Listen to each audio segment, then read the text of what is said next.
And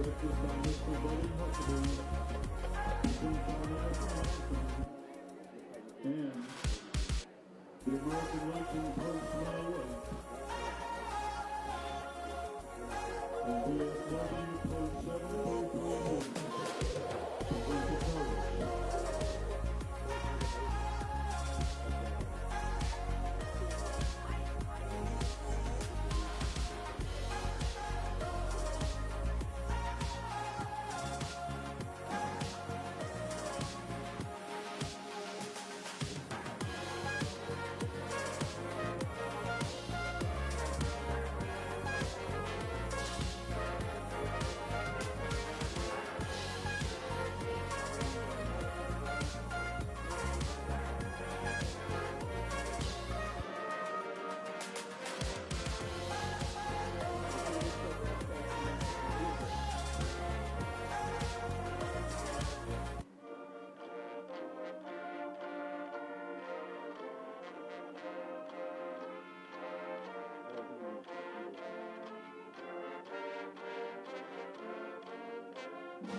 We also welcome tonight Franklin High School and Middle School dance team.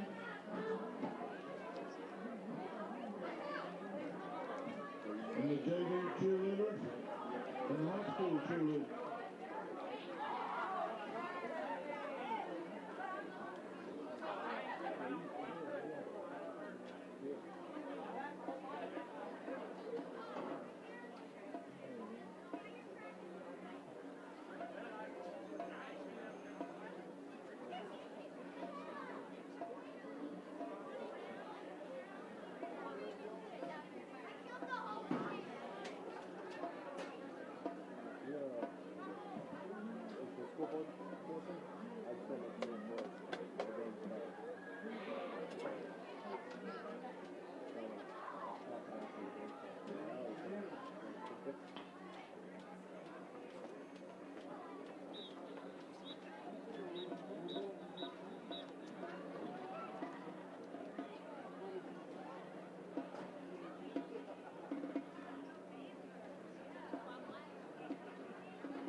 Back live at the Panther Pit as we get set for kickoff tonight on the Carolina Junction Power Equipment pregame show. George Young back with you alongside Byron McClure as the band heads into position to welcome the Panthers. Got about 13 minutes until we'll get this one underway in the first conference game here in 2018. And Byron, it seems like a long time since we played, but it's just been 2 weeks. 35-0. Franklin defeated Owen. A game where you wanted going into conference play to get the offense going, and you pitched a shutout. So I don't think Coach Brooks could complain about that. No, right here on this field. 2 weeks ago, Franklin Panthers handled Owen. Defense played well and really bounced back from a poor performance in Mitchell just a week earlier. And the offense was clicking, George, and it was led that night by Blake Gibson. We had plenty of great performances to go around. Bailey Watts was our pick for Wally Insurance Player of the Game that night. He had 2 plays that you and I agreed were so big, catching the ball on some post routes there, that really broke that game open for us and allowed us to do some things offensively. But really a good win for this team that has battled so hard and battled through some injuries, and we'll talk about those tonight. Some key injuries still, but they fought to be 4-2. Great performance there 2 weeks ago, and hopefully with a good week of practice, they'll be ready to go tonight against this tough Bearcat team. Last year we went over to Hendersonville, and the score wasn't as indicative of how intense that ball game was. Hendersonville likes to throw it around. They run a wide open offense.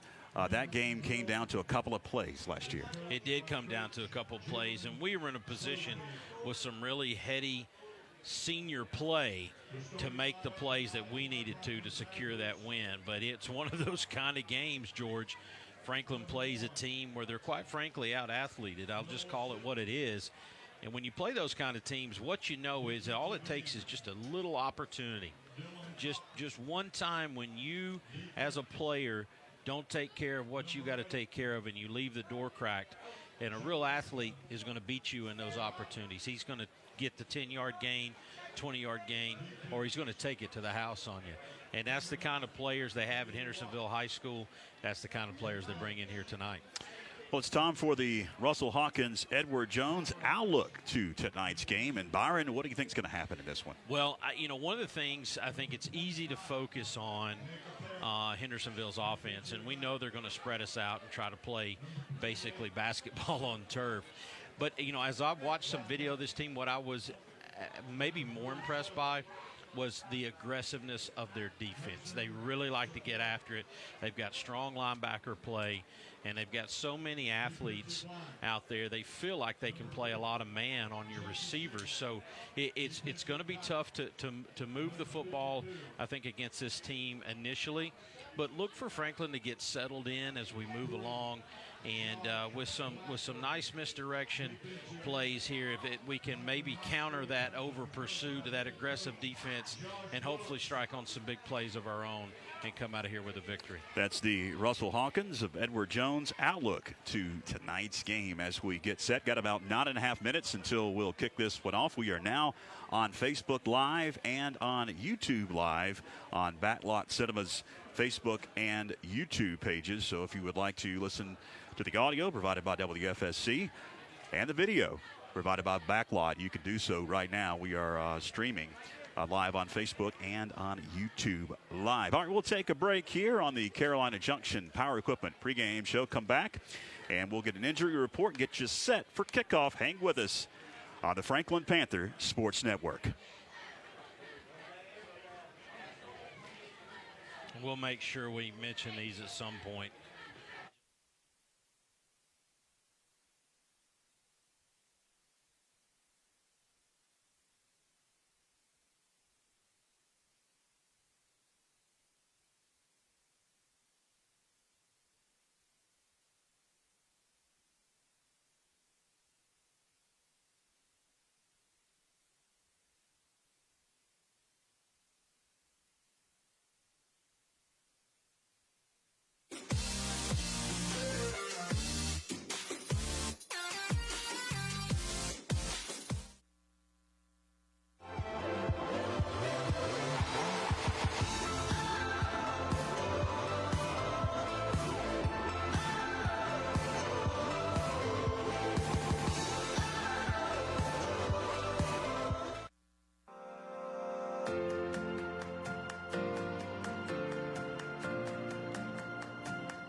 Hendersonville, you're the visiting team.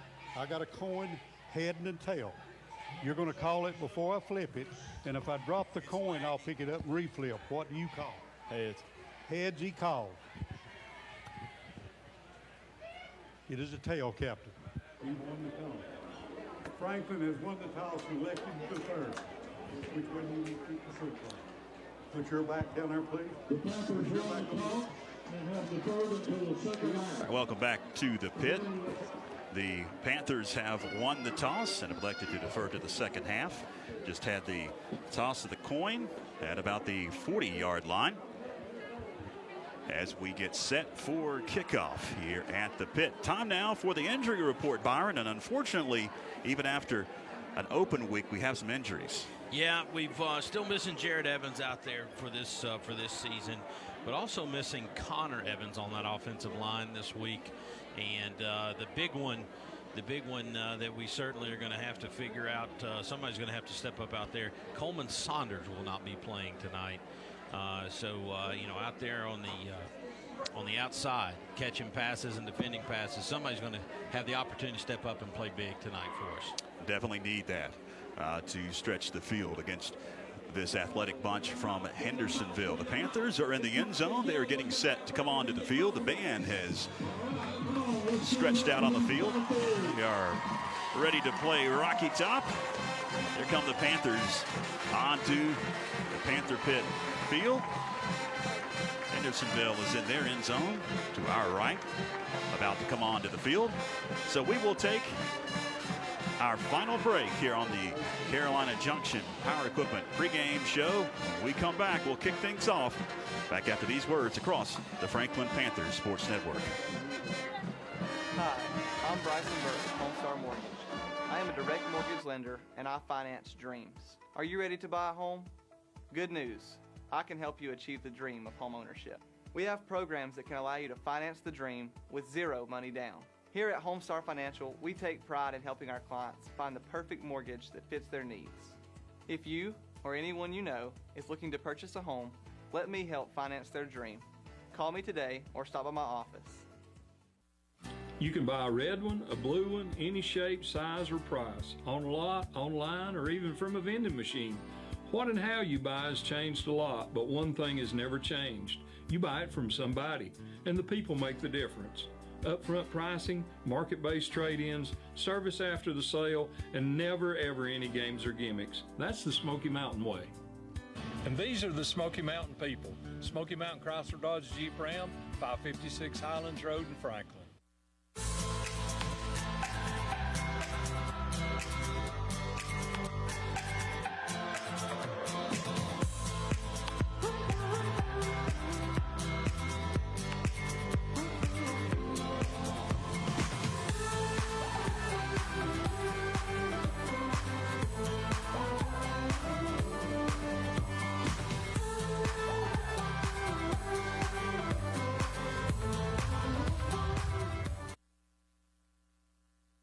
Play for the Panthers.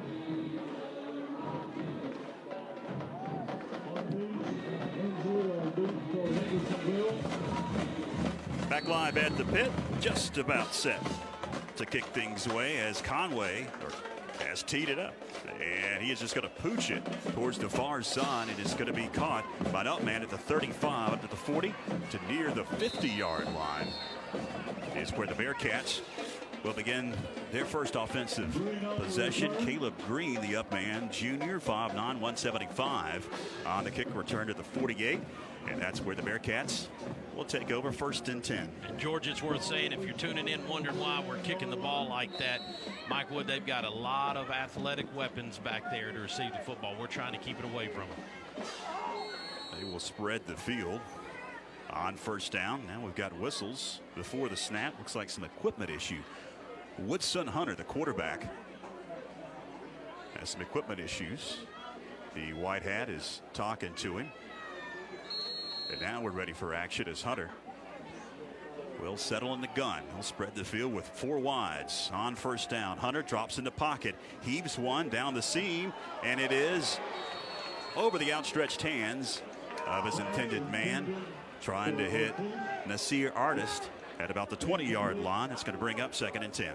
Little post route there with Dylan Cochran on the coverage. Artis got some separation, just unable to haul the football in for Hendersonville. But just to finish my thought there a minute ago, Mike Wood, this team has 4 different guys that have returned kickoffs for touchdowns. 5 wides on 2nd and 10.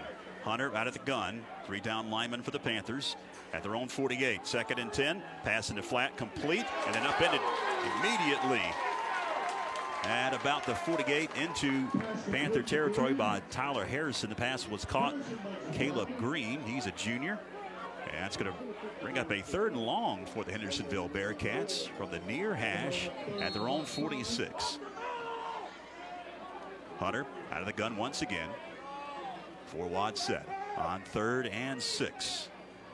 Drops in the pocket, does Hunter, looks to fire in the flat far side, has a receiver, caught, 1st down and more. Across the 30 to about the 28-yard line goes Nasir Artis. That'll move the chains for the Bearcats. The first half kickoff, by the way, was brought to you by Elite Truck and Performance, located at 43 Mashburn White Road, Franklin. See them for all of your truck accessory needs. The kick got away right as we were coming back from break. Now we've got whistles, and it appears some more equipment issue for their quarterback, Woodson Hunter. 11:10 to go in the opening quarter of action. We are scoreless at the pit. 4 wide set on 1st and 10 at the Panther 29-yard line. Hunter barks at the line of scrimmage, now settles in the gun. Scans the defense, grabs the snap, drops in the pocket, pressure is on, firing in the flat, complete at about the 20. Pinballing his way down to about the 15-yard line. That'll be enough for a 1st down for the Bearcats. That's Kalen Inslee, George, and we're going to be calling his name quite a bit. 6'4" senior, and when you talk about athleticism on this Bearcat team, he is the man. He leads the way. Kid's incredible basketball player as well. So number 9, Bailey Watts, as well as Tyler Harrison, those guys, Dylan Cochran, they're going to have their hands full tonight. And some more equipment issue. That was Inslee who had an official adjust his shoulder pad. 1st and 10 at the 15 of the Panthers. Woodson Hunter, shotgun for the Bearcats. 4 wide set. Waiting for the snap. We've got whistles. Was there a timeout call? Officials will talk it over. Looks like some more equipment issue. They're going to send a player off the field. Nasir Artis heads to the far side for the Bearcats. Mike, you got any idea what's going on? We forget chin straps or something? I don't know what's going on down here, but Coach Tony's yelling at the defensive line. We got to get some pressure on this kid. You know, they're spreading us out, 3 trips and 4 wide. They're going to go after our defense secondary. It looks like we're playing man-to-man tonight against these great athletes. 1st and 10.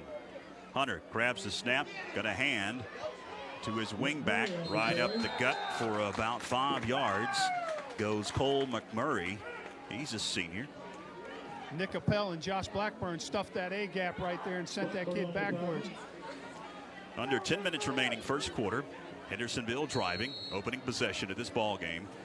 Down to the Panther 10-yard line, 2nd and 6 coming up for Hunter and the Bearcats. He'll look to the far side for the call. 16 on the play clock as he barks at the line of scrimmage. 4 wide set for the Bearcats. Grabs the snap, does Hunter, going to roll near side, look to fire, going to heave one, flag down, caught in the end zone for a touchdown. We'll check the marker. I think we got, looked like what, big 72 there was holding on to Blackburn, is what I saw. I think it's going to come back, a holding call, and Mike early on too. Correct me if I'm wrong, it looks like number 9, Bailey Watts, is pretty much going anywhere Kalen Inslee's going so far tonight on this first possession. Looks like defensive coordinator Matt Bradley's given the assignment to number 9, Bailey Watts. So far, he's on their stud. Inslee should be a great matchup all night, Byron. That's huge. 10-yarder. Pushes it back to the 28-yard line. Portions of tonight's game on WFSC brought to you by Dodge Packaging Specialties, your hometown commercial and industrial supplier of paper towels, janitorial supplies, packaging materials, safety materials, and a lot more. Prompt free delivery, 369-7584. It's DodgePackaging.net. 1st and 24 Shotgun again for Hunter. Drops into pocket. Gets hit. Fires over the middle. Complete at the 5. Down to about the 2-yard line. Kalen Inslee. It'll be 1st and goal for the Bearcats. Tough to stop that. They cleared out for Inslee. One-on-one against Bailey Walsh. Just a quick slant route. Quarterback put it on the numbers. They'll quickly get to the line of scrimmage. Spread the field once again. 1:22 to go in the first. Hunter grabs the snap. Hands up the middle. Push back at the line of scrimmage. Maybe a yard. Cole McMurray is going to bring up 2nd and goal from the 1-inch line. That's what it's going to take tonight. Some stops like that, guys. That should have been a score right there. Defensive line stepped up and plugged them in. 9 minutes remaining, first quarter. 2nd and goal. We've got some movement on that offensive and defensive line. We will check the marker. Who moved first? It's going to go against the defense, but you're talking an inch. Looks like Big Gavin Riddle got a little anxious trying to get in there. 2nd and goal. It's a direct snap into the end zone for the touchdown. Kalen Inslee, a little wildcat action for the Bearcats, and that's the first score of this ball game. Hendersonville up 6-0 with 8:43 to go in the first quarter. Yeah, got in the wildcat there, sent the quarterback out wide, and just took it off the right tackle for an easy score. PAT about to be attempted by the Bearcats to add the 7th point. Angel Ramirez, bad snap. The kick, though, is up, and the kick is good. So 8:43 remains in the first quarter, and Hendersonville strikes first. It's 7-0. Back to the pit after this across the Franklin Panthers Sports Network.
Ramirez tees it up, kicks it away. It's going to be gathered in at about the 1-yard line by the Panthers. Up to the 10, 15, 20, 25. Out of bounds is Dylan Cochran at about the 26-yard line. That's where the Panthers will have their first offensive possession in this ball game.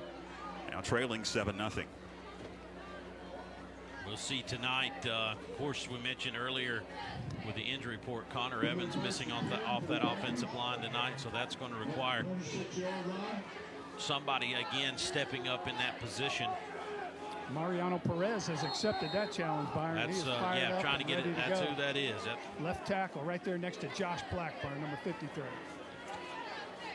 Shotgun for Gibson. He's going to hand to Harrison, going to push it far side. Turns the corner, does Harrison. 30, 35. Picked up a first down across the 40, 50. Harrison into Hendersonville territory. They're going to mark him out of bounds at about the 45. Actually going to mark him back a little bit. We'll see exactly where they mark it. It's going to be a Macon Furniture Mart first down. Worked out perfectly for the Panthers. Mike blitzing linebacker on that side. Found himself in the backfield, and the play had already left him. That's right, and Tyler had to make a move on one guy. He made a good move and picked up a good yardage for the Panthers. Had a chance to chat with him before the game tonight. He's fired up, ready to go. Senior year, number 10, Tyler Harrison. They're going to mark it on the other side of the 50 at the 48 of the Panthers. Gibson under center, far hash on first down. He's going to pitch it, but before the snap, we've got flags. And we will check the marker. And Byron, like you and I talked in the pre-meeting today, we've got to have some long drives today to keep this track team of Hendersonville off the field offensively. Got to keep them off the field, and you cannot play from behind the sticks on a team like this right here. So Panthers are going to back up 5 yards. Procedure. First and 15. Procedure on the Panthers. It'll push it on the other side of the 45 to the 44. First and 15. 8:25 to go. Opening quarter. 7-0 Hendersonville. Pitch goes to Harrison. He's going to cut it up at the 45 and get shot down at about the 47-yard line. That's going to bring up a second and about 12. We'll say a gain of 3 for Harrison. You know, and Mike, when the level of athleticism goes up, when you face a team like Hendersonville, it takes more than 1 or even 2 good blocks at the beginning of a play to spring it. You see right there the speed and the pursuit of the Hendersonville defense. Man, great call down here on ground level. It looks open and it closes really quick like a speed shutter on a camera. On 2nd and 12, man comes in motion. That's Cochran as Gibson takes out, hands to Price right up the middle. Price across the 50 at the F and to Hendersonville Bearcat territory. They're going to chop him down at about the 48. It's going to bring up a 3rd and long for the Panthers. Looked like a simple 31 trap, good block on the interior. And then you saw sophomore number 28, Seth Price, take on that linebacker one-on-one. Byron, I say he won that battle. He sure did. And, you know, it's important right now, both offensively and defensively, that Franklin remains patient early in this game, I think. 3rd down and 8. Gibson looking to the near side. Changes the play call, it appears. Looks at his wrist. Now takes out. Flags come out, though, at the snap. He will check the mark. Offside on the offense. Going to be offsides. That was a late call in there. The play clock was going down. Late call. Everybody was rushing to get the play off a little bit. It's going to be a 5-yarder. It'll push it back to the 45-yard line. Brings up 3rd down and 13. 7:07 with a moving clock. First quarter, 7-0 Hendersonville. Pushes it back into Panther territory after the penalty. Under 7 minutes remaining. Looks like a good matchup out there. Looks like Kalen Ensley's returning the favor, following number 9, Bailey Watts, around. Blake Gibson will work out of the gun. Grabs the snap, drops deep in the pocket. Going to roll near side, look to fire, slips as he does, and it's out of bounds at about the 35 in Bearcat territory. It's going to bring on the punting unit with 4th and 14 coming up. 6:38 remains. Clock is stopped, first quarter. Not really an option there for Blake, so he throws it toward the sideline and figures maybe if a miracle happens, good, but he doesn't want to give an opportunity there for the Hendersonville player to intercept it. So Gibson will drop back to his 33-yard line to punt things away. Kalen Ensley stands back at his 16-yard line, awaiting the punt. Had some late substitutions with 16 on the play clock. Franklin is set. Snap is back. Gibson gets it out of there. Going to angle it away from Ensley, but he's going to be able to get under it. It was a hanging one.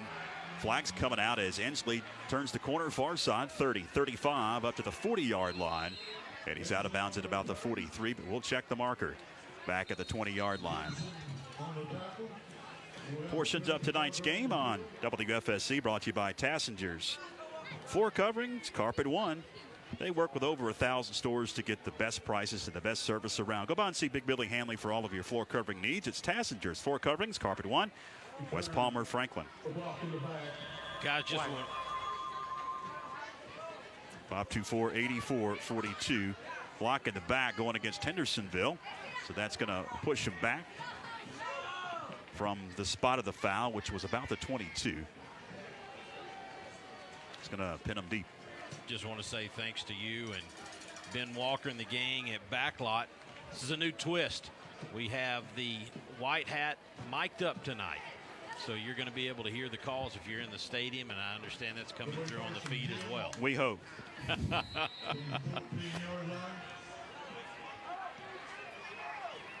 After the penalty, it's going to push it back to the 14-yard line. Hendersonville will set up in the gun. Woodson Hunter, quarterback, grabs the snap. Now going to fake a run and heave it. Caught the line of scrimmage up to about the 20-yard line goes Caleb Green, almost a pitch. Green gains right at 5, maybe 6 yards. It's going to bring up 2nd and short. Guys, would also like to mention Joseph Kiata. Looks like Joseph is getting some playing time in the absence of Coleman Saunders tonight. I tell you, he had that play read. He was calling that play out. He studied his film before that play developed. He turned around and said, Bailey, here comes whatever that play is. Good for that kid, number 8. 2nd and 4 coming up for the Bearcats at their own 20-yard line. 6 minutes remaining in the first quarter as the clock ticks. Byron, look at the difference. We've gone up in press coverage now. I'm just getting ready to say, look at Bailey Watts. Hunter grabs the snap, fires, incomplete into triple coverage. Trying to hit Inslee at about the 30-yard line. Going to bring up 3rd down and 4. Franklin trails 7-0. Tyler Harrison coming over to help. I guess is that Sequoia coming over, and Bailey Watts, although he got beat on that inside, Mike, was able to bat that ball down. That could have been picked off by Bailey Watts or Mason Sequoia there. Good opportunity. 3rd down and 4. Panthers walk up some linebackers as quarterback Hunter takes off, but he is going nowhere after receiving that shotgun snap. Nowhere to go. In fact, he lost a couple of yards. That's a Dodge Packaging specialty sack.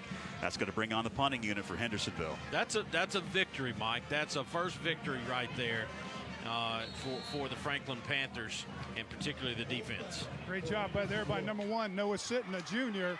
Plugged up that gap and stopped that 3rd down play. Back deep to receive this punt for the Panthers, Tyler Harrison along with Bailey Watts. Hendersonville pinned deep in their own end zone, or the shadow of their own goalpost. Will punt it out of there. It's going to be fair caught by Harrison right at the 50-yard line. That's where the Panthers take over, 1st down and 10. Portions of tonight's game brought to you in part by Swain Collision and Auto Body. Off of Lake Emery Road in Franklin, they can repair all vehicles from the small economy cars to the big trucks to the big RVs. They work with all insurance companies, and they'll restore your auto to just like it never happened. It is Swain Collision and Auto Body, located off of Lake Emery Road in Franklin. Give them a call, 369-8031. It's Swain Collision.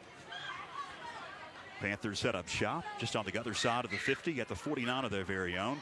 Hand going to go near side, turning the corner at the 50, and then chopped down at about the 47-yard line is Isaac Dewey. Gains right at 4 yards. That's going to bring up 2nd down and 6. Byron, I love Isaac Dewey like a son, but he's not going to win that corner out here trying to get outside on these guys. 4:42. Clock continues to tick in the first quarter. Franklin trails 7-0. Near hash at the Bearcat 47. Gibson under center. He'll send Cochran in motion, takes out, going to hand quickly to Seth Price right up the middle. Price chopped down after he gained about 3 yards to the 44, and it's going to bring up a 3rd and short. 3rd and 3 coming up. Big 3rd down right here. Sure would love to convert this. Let's see what kind of what the approach is for Hendersonville defensively. I imagine they're going to snug up on us right here, Mike. They've been coming upfield so hard, defensive line. That's why that trap's working. Let's see what they do here, Byron. Cochran going to go in motion as Gibson pitches in the backfield. Harrison tries to turn the corner. He's not going to get to the sticks. He's going to be forced out of bounds at about the 43. I'll tell you what, that was 2 number 10s, good athletes hitting each other, Inslee and Tyler Harrison. And I'll tell you, Tyler delivered the blow on that one. It's going to bring up a 4th down and 4. They'll say no gain on the play. 3 minutes, 30 seconds with a ticking clock, first quarter. Franklin trails 7-0. And we talked about it, and Coach Brooks talked about it in the pregame show. Sustaining drives, keeping Hendersonville's offense off the field, and that's why they're going to go for it here on 4th down. Got to give it a go. You're on their side of the field here, so let's see what happens. 4th and 4.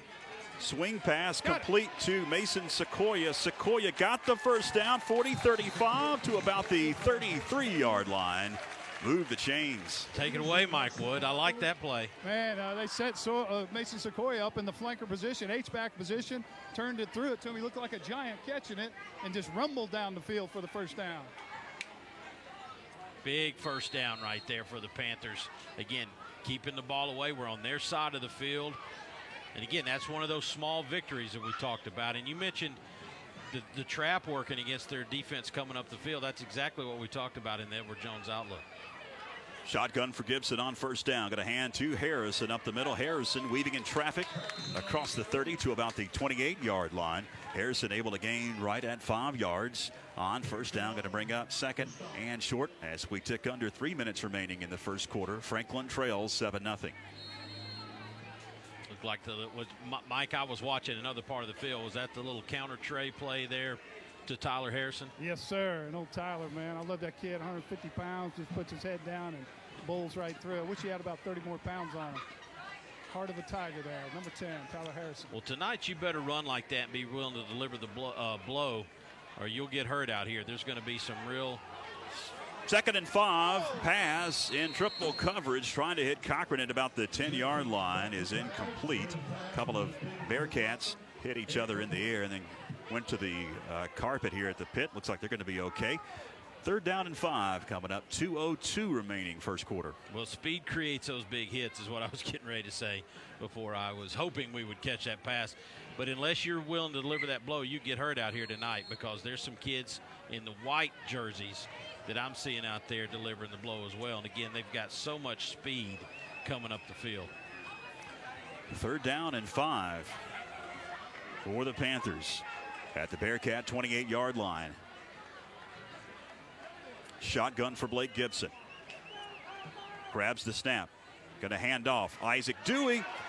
A little bit of a seam right up the middle, across the 20 down to the 19-yard line. That'll be enough for a Make It Furniture Mart first down. Tried to put a move there on Nazir Artis as well, who had stepped up to make the tackle. Got a few more yards, did Isaac Dewey. He did. He shuffled those feet and moved in for another 3.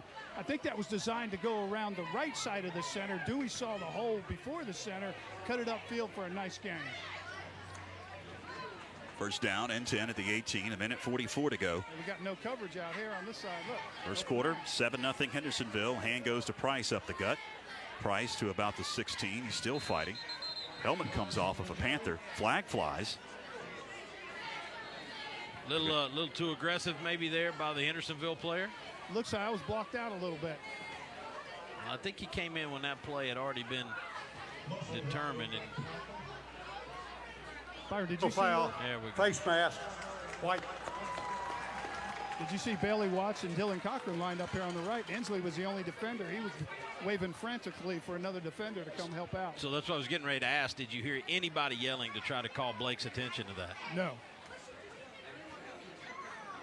That'll be an automatic first down. Should push it inside the 10. It's a huge drive here, guys. Huge drive. Face mask. Hendersonville. Half the distance to the goal. No, it is huge, Mike. No question about it. Again, you're keeping the football from them. But if we score right here, we send a message that we're in this football game to play. There's nobody in West North Carolina probably picking Franklin to win tonight other than all of us that bleed the red and white. But, you're sending a message at the end of this first quarter that we're here to play. In that last series, when defensive coordinator Matt Bradley in his first year changed from soft coverage, came up press coverage, that changed Hendersonville's timing a little bit also. Good call. After the penalty, it is 1st and goal from the 7. Blake Gibson working for the far hash. Will settle under center with a split backfield. Going to pitch it to Dewey. Turns the corner, left side, cuts it up. Dewey into the end zone. Touchdown, Franklin. That's a ultimate truck and golf cart. Touchdown. Awaiting the PAT. It's 7-6, Hendersonville. We're going to give half of that touchdown to the offensive line, from Mariano to Chris Hedden to Josh to Sean. They were all pulling that left side, making a nice hole for Isaac Dewey to go in for 6. Pennington's paint body PAT about to be attempted by Conway. Blake Gibson will hold.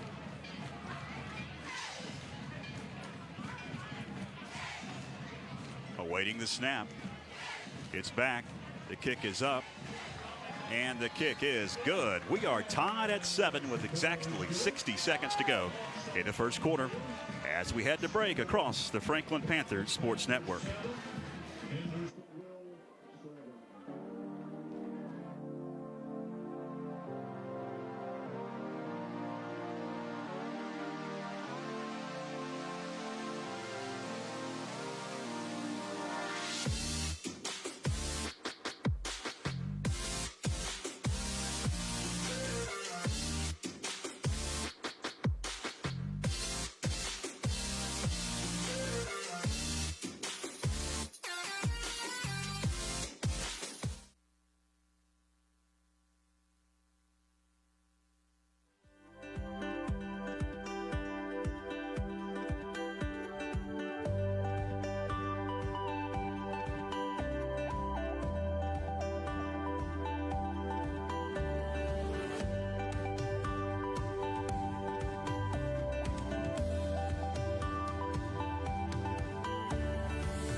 It's going to be a squib picked up at about the 40-yard line across the midfield stripe into Franklin territory. Goes the up man for Hendersonville, and you can hear some of the fans in the stands wondering why they are squibbing it or pooching it. They don't want to kick it back to some of those speedsters. Yeah. And it would go back for 6 instead of just 5, 10 yards. A lot of these folks up here are going to complain either way, but I promise you folks, please tell your relatives, we do not want to kick it back there to those guys. Bearcats will start in Panther territory at the 47. 53 seconds left first quarter. Woodson Hunter shotgun. Drops in the pocket. Pressure is on. Heaves one over the head of his intended man as he was getting a ton of pressure right up the middle. Ton of pressure. Looks like Noah Sitton came in there late. Maybe delivered a big hit there on the quarterback, Mike. No flags, which is good. It's going to bring up a 2nd and 10 with 50 seconds to go in the first quarter. We are tied at 7, fans. Guys, I've also seen Mason Sequoia in there on quite a few plays. Mike Wood in the mix down there with his golf shirt. Mike, speaking of golf, what about that FHS women's golf team? How about those girls finishing 2nd in the conference, and they had 2 competitors. I don't have their names off the top of my head, but finished 2nd and 3rd individually, and they're on the road right now going to regionals. On 2nd and 10, going far side in the air, incomplete. Trying to hit a Sear Artist again. It was almost intercepted. Yeah, Dylan Cochran came over from the safety position in the middle of the field to help over the top. Almost picked that one off, guys. Going to bring up 3rd and 10 with 45 seconds left first quarter.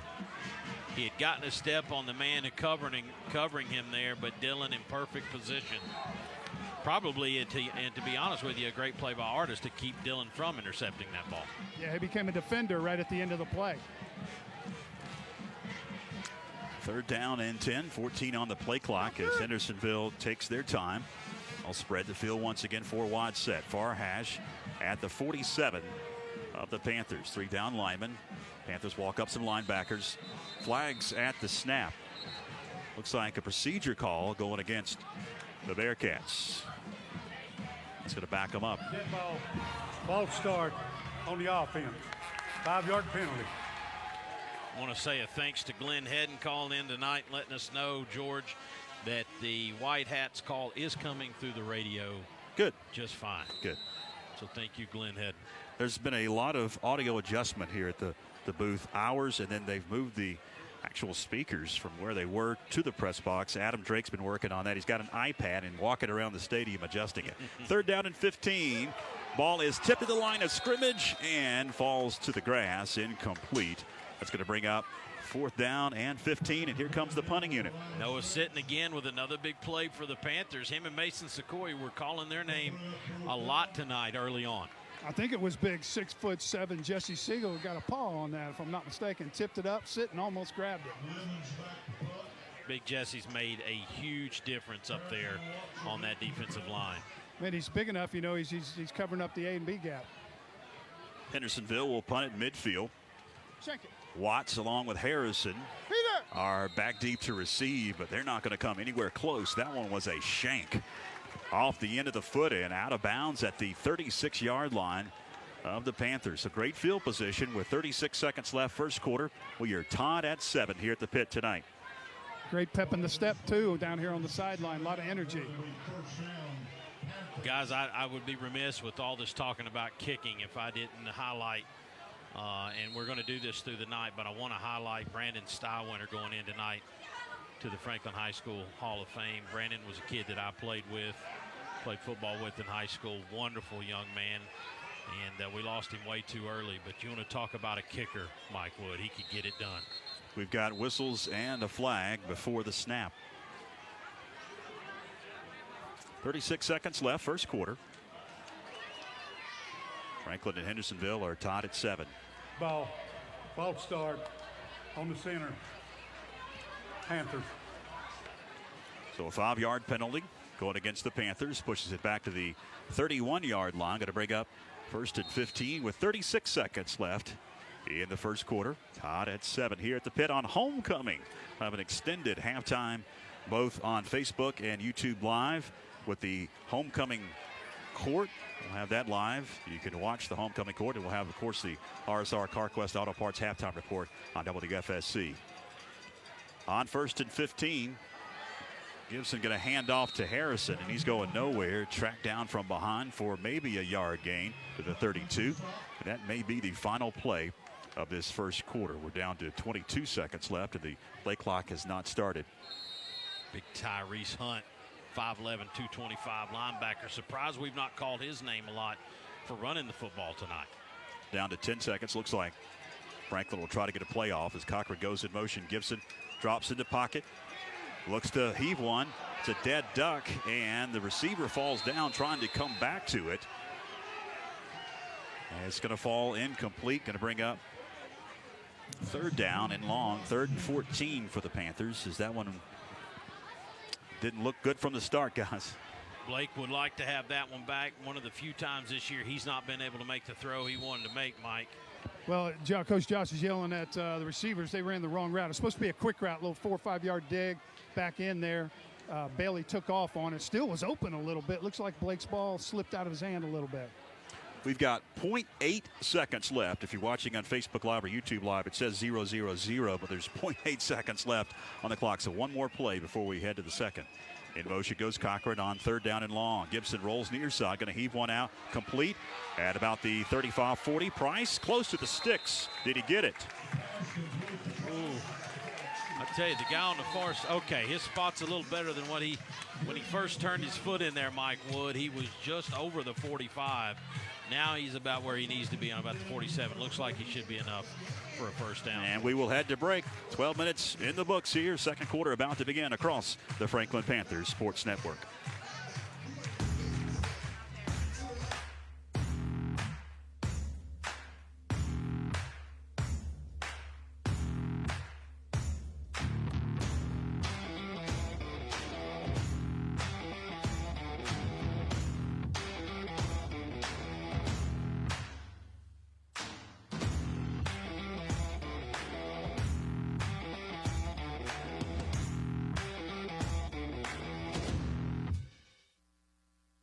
You can buy a red one, a blue one, any shape, size, or price, on a lot, online, or even from a vending machine. What and how you buy has changed a lot, but one thing has never changed. You buy it from somebody, and the people make the difference. Upfront pricing, market-based trade-ins, service after the sale, and never ever any games or gimmicks. That's the Smoky Mountain way. And these are the Smoky Mountain people. Smoky Mountain Chrysler Dodge Jeep Ram, 556 Highlands Road in Franklin. 12 minutes up on the scoreboard.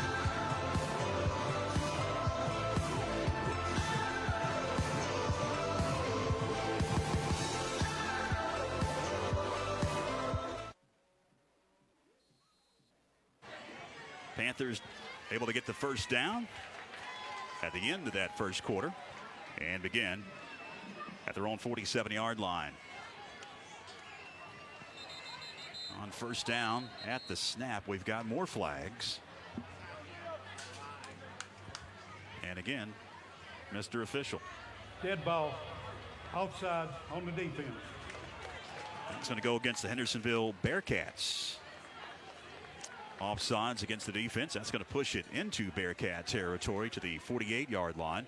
Going to break up first down and 5 for the Panthers. We are tied at 7 if you just joined us. Exciting first quarter of action on Homecoming 2018. Gibson under center on first down and 5. Sequoia goes in motion. Gibson going to swing it out near side, caught Watts. 45. Watts falls forward to about the 43-yard line. Stretches that ball close to the sticks. I think he's going to be about a yard shy. Second down and short coming up for the Panthers. Give credit where credit's due, Mike. Number 5, Rickard there, probably saved a big play for Hendersonville. Yeah, it was set up beautifully. The receiver did his block on the inside. Bailey just had to shake that one defender. Like you say, number 5 played it well. They're going to bring the chains across the far side to measure here. That gives me the opportunity to tell you about our fine sponsor in April's Flowers on Main. Go by and see April Chastain and the staff at April's Flowers on Main. For all of your life's events, it's April's Flowers on Main. From the big special events to the small arrangements, you can do it all 524-3223. 524-3223 for all of your life's events. It's April's Flowers on Main, and it is enough for a Macon Furniture Mart first down. Great little show of sportsmanship there, Mike. Did you catch Josh Brooks chatting it up with Kalen Inslee? No, I missed that.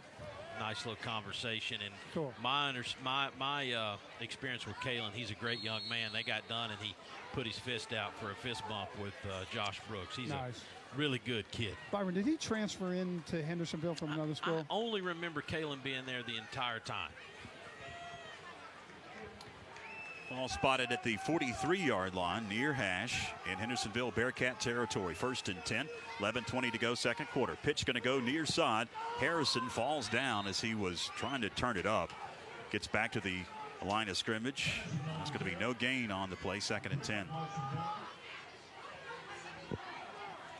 Clock going to continue to roll. We're ticking under 11 minutes remaining in the second quarter. A lot of the stadium, Mike, I don't know if you look behind your shoulder. Stadium, you can tell tonight where there's a lot going on. Hall of Fame inductions, and then a lot of beautiful young ladies going to take the field here for the homecoming court at halftime. The near hash, Gibson takes out, hands to Price, and he is upended at the line of scrimmage. Again, no gain on the play. Going to bring up 3rd down and 10 for the Panthers at the Bearcat 43-yard line. Byron, we got a good football game going down here in the pit. Pretty heavy hitting so far. Yeah, Seth Price, number 28, is taking some good shots. He's delivered some too.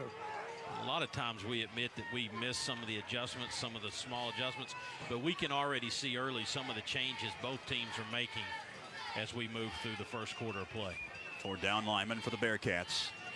Cochran goes in motion on 3rd and long. Gibson drops deep in the pocket, fires one over the head of his intended receiver at about the 35-yard line. I think he was going for Cochran. That's going to bring out 4th and long. Almost looked like he's trying to throw him open right there, Mike. I think you called that, Byron, but nice experience by the quarterback, Blake Gibson. You know, he didn't try to run outside of that defender. He stepped inside, let the offensive lineman make his block into the pocket, and threw a nice tight spiral. Just went to nobody.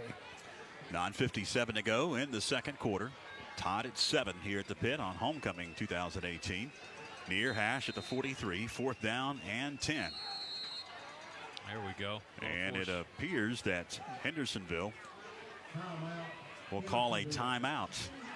We'll keep it here on 4th down and 10. 9:57 to go in the second quarter. We will check the Mountain Credit Union scoreboard here very, very shortly, but it is Hall of Fame night. We talked to Jeff Graham. If you just joined us on the radio side, we talked to Jeff in the pregame show. You talked about Steinwinter, but there's some other guys that got inducted tonight. Absolutely, and all of these guys in some form or fashion made a huge impact here at Franklin High School. And Eddie Renault, if most of you probably know this, when you go to East Henderson High School, their gymnasium is named after Eddie Renault, who is the brother of Miss Jenkins. If you're my age and you went to Macon Middle School, you had Miss Jenkins for a teacher. That is Coach Eddie Renault's sister, and she was here tonight, Robin, with her husband, Tommy, accepting for the family of Eddie Renault. Dear friend of ours, a lot of us, Ronnie Ledford, honored tonight. That one's been a long time coming. Can't say enough about that one. And then, of course, Richard Phillips, who I'm very familiar with, played with my father, graduated in 1970. Back to action, 4th down and 10. The Panthers going to go for it. Gibson under center as Cochran goes in motion. Gibson drops deep in the pocket, looks to fire, heaves one, and it's over the head of his intended man. Cochran going to be picked off at about the 5-yard line, up to the 10 to about the 12.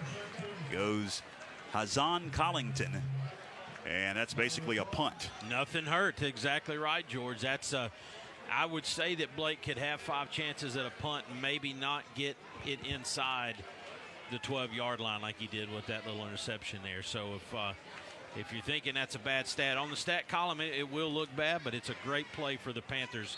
Pins Hendersonville deep. 9:46 to go in the second, tied at 7. Hendersonville takes over at their own 13-yard line. Hunter, the quarterback, will send a man in motion and pitch to that guy that was in motion, and he is going nowhere. Nice job, Noah. Back at the 9-yard line, Caleb Green is taken down for about a 4-yard loss to bring up 2nd and 14. I heard you call the name of Noah Sinton once again. Is that who that was? Oh, man, I was watching him feed down the line, Byron. He's feeding, and then all of a sudden he took leverage on the kid and exploded into him for a loss. 9:20 clock ticks, 2nd and 13. Tied at 7. Bearcats scrimmaging from their own 10-yard line. Woodson Hunter shotgun. Drops in the pocket. Does Hunter. Scans. Fires. Far side has a receiver. Caught. 20. Stiff arms the guy. The 25. 30. Moving to about the 35-yard line. Goes Nasir Artist. That's going to move the chains for Hendersonville. See a couple of guys down here in front of me in the Franklin crowd with their hands on their head. I promise you, Hendersonville's got athletes. They're going to make a few plays like that. What I like so far about this Panther defense is it looks like they've settled in and they're committed for the long haul against this explosive Bearcat offense. We've got a timeout on the field taken by the Panthers. We'll take one, brought to you by Tassinger's Floor Coverings and Carpet One. 8:51 to go in the second. Tied at 7. Back after this across the Franklin Panthers Sports Network.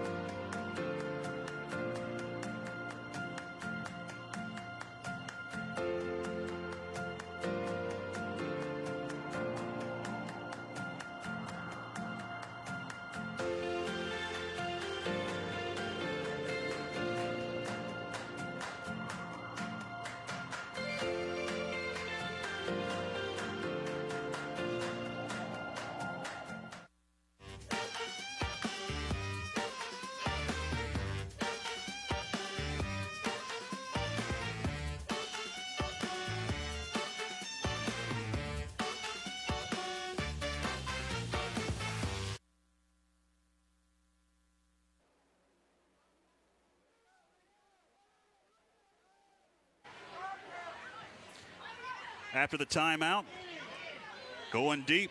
Bearcats going to heave one. Jump ball. Who caught it? It's an interception.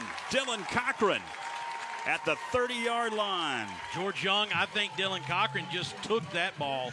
He wanted it more, Mike Wood. Byron, he did. He had deep middle there. They ran a post pattern right in his territory. They threw it up for grabs, and he actually took it out of the hands of number 8 from Hendersonville. Dylan Cochran, number 4. Panthers take over at their own 28-yard line after the interception by Dylan Cochran. We're tied at 7 with 8:43 to go in the second quarter. This is where we got to have a nice, clean drive, Byron. No penalties putting us behind the sticks. Just a nice, solid drive. 8 minutes, 43 seconds. Tie ball game here at the pit, 7-7. Gibson under center.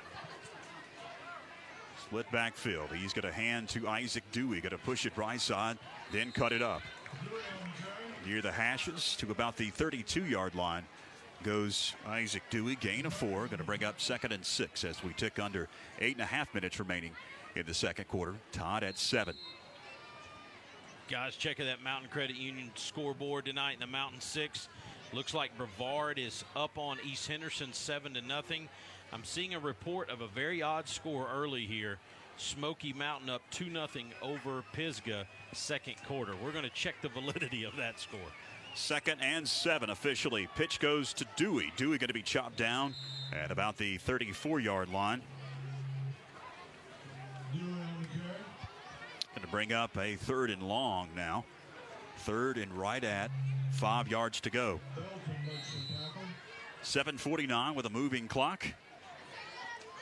Ball spotted down at the 34-yard line of the Panthers. And look to the near side to get the call. And now approach the line of scrimmage with 10 on the play clock. Gibson under center. Got to swing it out. Complete. Cochran, 35. Cochran fights forward but doesn't make it to the sticks. Well, he might. Check that. I think he did. My angle, he didn't. Red team thinks he did. Let's see what they're going to measure. It's closer than I thought. No, they're going to say first down for the Panthers. Good. That's huge, Mike Wood. That first down was on number 4 right there. All his effort squeezing out that extra yard for the first down. Big third down play there. That'll move the chains, make it Furniture Mart first down. 7:22 to go, win the second quarter. Tied at 7 here at the pit on homecoming night. Go Panthers! Nice and clean. 39-yard line officially. On first down, nothing doing. As Isaac Dewey went right up the middle for the Panthers. Going to bring up second down and 10. Clock continues to roll down to 7 minutes and 5 seconds left. Mike Hendersonville with a good-sized middle linebacker there, number 32, Lemons, 6'3", 215 pounds. Yeah, pretty big hoss, moving pretty good too. On second down, pass in the flat, incomplete, trying to hit Dylan Cochran at about the 40-yard line. Going to bring up third and long now for the Panthers. Dylan trying to get those yards before he actually had the football hauled in, George. 6 minutes and 49 seconds left. You know, on those swing routes like that, you get hit pretty quick. You know, he had memory last time getting hit pretty quick and then putting his head down for the first down. Right. He had that going through his head. Down to 10 on the play clock. He may drain it here and then call timeout. That appears to be the case. We'll take one, brought to you by Tassinger's Floor Coverings and Carpet One. Tied at 7, 6:49 to go, second quarter. Back after these words across the Franklin Panthers Sports Network.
6:49 to go in the second. After the timeout, 3rd and 10 for the Panthers at their own 39-yard line. Gibson grabs the shotgun snap, rolls far side, now plants a foot, fires over the middle, complete. Bailey Watts, 50, into Bearcat territory at the 48. That's enough for a Panther first down. Move the chains. That's a hookup that will be essential as we move on, Mike Wood, if we want to have a chance in this game. Man, credit to the offensive line there. Gave Blake plenty of time. Did you see how cool and calm Blake was? Waited for Bailey to come open across the middle, put it right in his belly. People probably get tired of us talking about this every week, but what a performance by Blake Gibson in this 2018 campaign. I think he's met and exceeded a lot of expectations. Shotgun again for Gibson. Going to swing it out. Harrison caught 50, cuts it up 40. And they're going to mark him at about the 41-yard line. Mike Wood, what a nice move. Number 10, Tyler Harrison, coming up on number 10, Kalen Inslee, knew as he was coming off the butt of his blocker that he was probably a dead man if he ran that outside. Cut it back in the inside seam and got some significant yardage. 5-yard gain officially, 2nd and 5 at the 41 of the Bearcats. Near hash, 5:54 to go with a moving clock, second quarter. Tied at 7. Going to swing it out again. Cochran this time with a completion. 40, 39, 38-yard line. Gains about 3 yards. Going to bring up a 3rd and short. 3rd and about 2. And then Byron, keep in mind, you know, Josh does this a lot. He widens out the linebackers, widens out the corners, and all of a sudden he has a quick hitter up the middle. That clock continues to roll. That's the Panthers' best friend in this game. Watch this, guys. Bailey Watts switches sides of the field. Who goes with him, Mike Wood? Number 10, Inslee. It's kind of fun in a high school game to see the two studs up against each other. On 3rd and a yard, hand to Harrison. Harrison trying to get the corner, does. Picks up the first down, out of bounds at the 35, maybe the 34-yard line. That'll move the chains for a Macon Furniture Mart first down. A lot of extra effort, Mike. I know, I don't want to be so repetitive, but that kid right there, man, I'd hand him a game ball right then. Tough as nails, fought for that first down, playing for the name on his jersey, Franklin Panthers. They'll mark it down to the 34 officially, 1st and 10, 5:09 to go in the second. We are tied at 7 here at the pit on homecoming night. Near hash, Gibson under center as Cochran comes in motion. On first down, hand goes to Dewey in the backfield. Dewey shakes one defender, but he's going to be upended at about the 33 after a gain of a yard. 2nd and 9 as we tick under 5 minutes remaining in the second. This is a Josh Brooks recipe of Franklin football. Byron, what time did we start this drive? Do you know? We started at the 8:43 mark. We're now at 4:48 and counting. 4-minute drive. Beautiful. Ground and pound. Just keep getting 3.5. Keep the ball away from the track team, Hendersonville. Yeah, there's still people that are wondering why we haven't kicked it to them deep. Near hash, 2nd and 10. Cochran in motion. Gibson under center, pitches it. Dewey right side. Dewey in open space. 30, 25, maybe the 24. Going to be very close to another. Making Furniture Mart first down. Mike Wood, we root for all kids, and sometimes we probably don't say all the things that we want to say or that we might say if we're sitting in the stands. But I'm going to tell you about Isaac Dewey. He's got a decision to make. When he wants to hit the hole like he did on that play right there, he can get 7-8 yards at a clip. Yes, he can. He had some explosion there, and big Jesse Siegel and Sean Dunn over there on that right side had a nice hole for him. 3rd and a yard. Gibson hands right up the middle for the first down. That'll move the change to the 20-yard line. Goes Seth Price. Stops the clock briefly. 3:44 to go in the second. Great job by Tony Plemons and Josh Brooks rotating out this three-headed monster of Tyler Harrison, Isaac Dewey, and Seth Price. Clock starts to tick. Down to 3 minutes and 35 seconds. First half. Over a 5-minute possession so far, George. Under center is Gibson, going to pitch it in the backfield to Harrison. Harrison cuts it up 20, 15 to about the 10-yard line. Another first down, it appears. They may have to bring the sticks on. I got to stop the clock briefly here. Hands on hips. Look at that white team, Mike. Yes, sir. I love it, man. And, Tyler Harrison followed his lead blockers out, the guard pulling and the fullback leading. He waited for his hole, planted that foot, and exploded upfield. The sideline warning on Hendersonville. It's going to be enough, it appears, for a first down. Yes, they've dropped the sticks on the far side. 1st and goal at the 10 for the Panthers. 3:18, the clock starts to tick, second quarter. We are tied at 7, Panthers marching at the Bearcat 10-yard line. Pitch to Harrison, he cuts it up, breaks one tackle to about the 4. They're marking back at the 5. It'll bring up 2nd and goal. Man, I can't tell you how cool it is to be on ground level 5 yards from that play coming at you. You can hear the grinding of the feet, the pads hitting, and Tyler Harrison breathing, coming through the line, just grunting for every yard.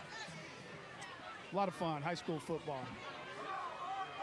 I want to tell all the people listening in tonight on your smartphone, don't forget FHSPanthers.com. Brought to you by Y Insurance. We've got area scores from the Mountain Six as well as the Facebook feed of this game tonight. Hand goes right up the middle for no gain. It's going to bring up 3rd and goal from the 5. Speaking of that scoreboard on FHSPanthers.com, Mountain Credit Union scoreboard. Guys, I've got Smoky Mountain up 9-0 over Pisgah. Second quarter score.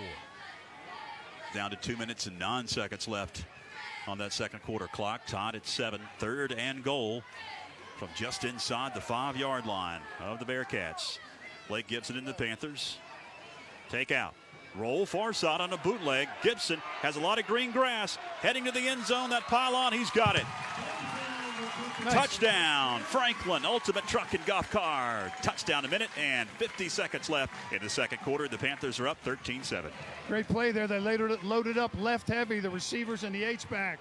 Blake did a little fake, turned around the right, but Sequoia Mason came and led him right into the end zone.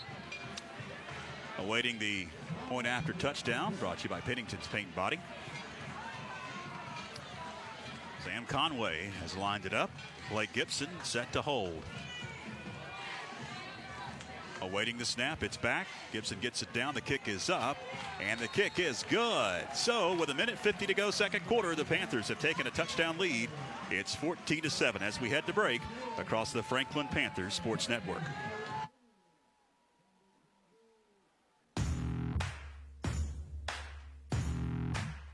You don't have to train like it's the biggest game of the year. That's nonsense.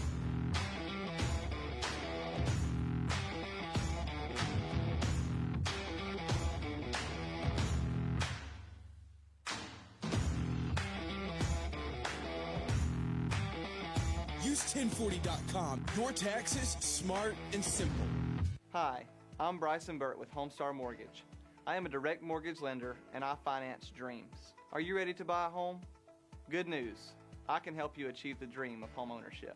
We have programs that can allow you to finance the dream with zero money down. Here at Homestar Financial, we take pride in helping our clients find the perfect mortgage that fits their needs. If you or anyone you know is looking to purchase a home, let me help finance their dream. Call me today or stop by my office.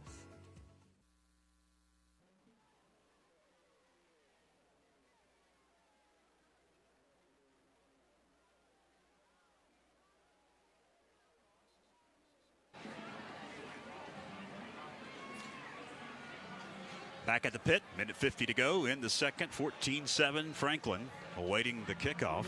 Conway waiting the signal from the official. We got one of the officials on the sideline said his sugar has dropped. He needs no. a piece of candy or something. You see him on the bench, Byron, down here? I do. Looking for a piece of candy, something sweet, sugar, get him back up again. Oh, man. So we are down an official in this ball game. And I see Larry King, the athletic director, running underneath the press box here to sure grab some candy here for this official. And his blood sugar has dropped. Coming up at the half, we've got a treat for you, fans. If you're watching on our Facebook or YouTube stream, it's the homecoming. All of the festivities with the PA announcer and the band as well. They're going to take the kids off the field here while they tend to the official.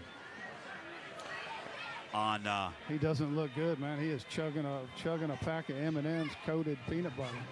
Yeah. Shaking a little bit. He may be done, guys. On WFSC, we'll have the RSR CarQuest Auto Parts halftime reports, stats and analysis, and of course some scores on the Mountain Credit Union scoreboard. It will be an extended halftime because of the homecoming festivities here at the pit. We are without Rodney Van Hook tonight. Yes. So we do not get our usual feed of stats like we do at the usual halftime break. But waiting this next 1:50 here, I would tell you Smoky Mountain is up 9-0 still over Pisgah. Second quarter score. Brevard up 7-0 over East Henderson. Last reported in the first quarter. And we've got some other area scores, George, here. Asheville up 16-0 over Tuscola. Swain County 14-0 over Andrews, and Robbinsville up 21-3 over Hayesville. Sean Gibson and the crew doing the Cherokee game tonight. Cherokee down to Rosman 9-7. I'm getting some text here from Big Rodney Van Hook. Again, not with us. But is he in an undisclosed he's in location? An undisclosed location. He's actually not undisclosed. He says he's at Ben Hill Griffin Stadium. Oh, wow. Way down south. Some LSU and Florida action tomorrow, maybe? All right, we're going to get back to action, it appears, here at the pit. Conway has teed it up. Back deep to receive for the Hendersonville Bearcats. Back at about the 10-yard line is Nasir Artist, along with Inslee. Conway approaches the football. This is going to be a squib. Takes a nice bounce and hits a Bearcat. And they just have to fall on it at about the 41-yard line. Josh Brooks pumping his fist.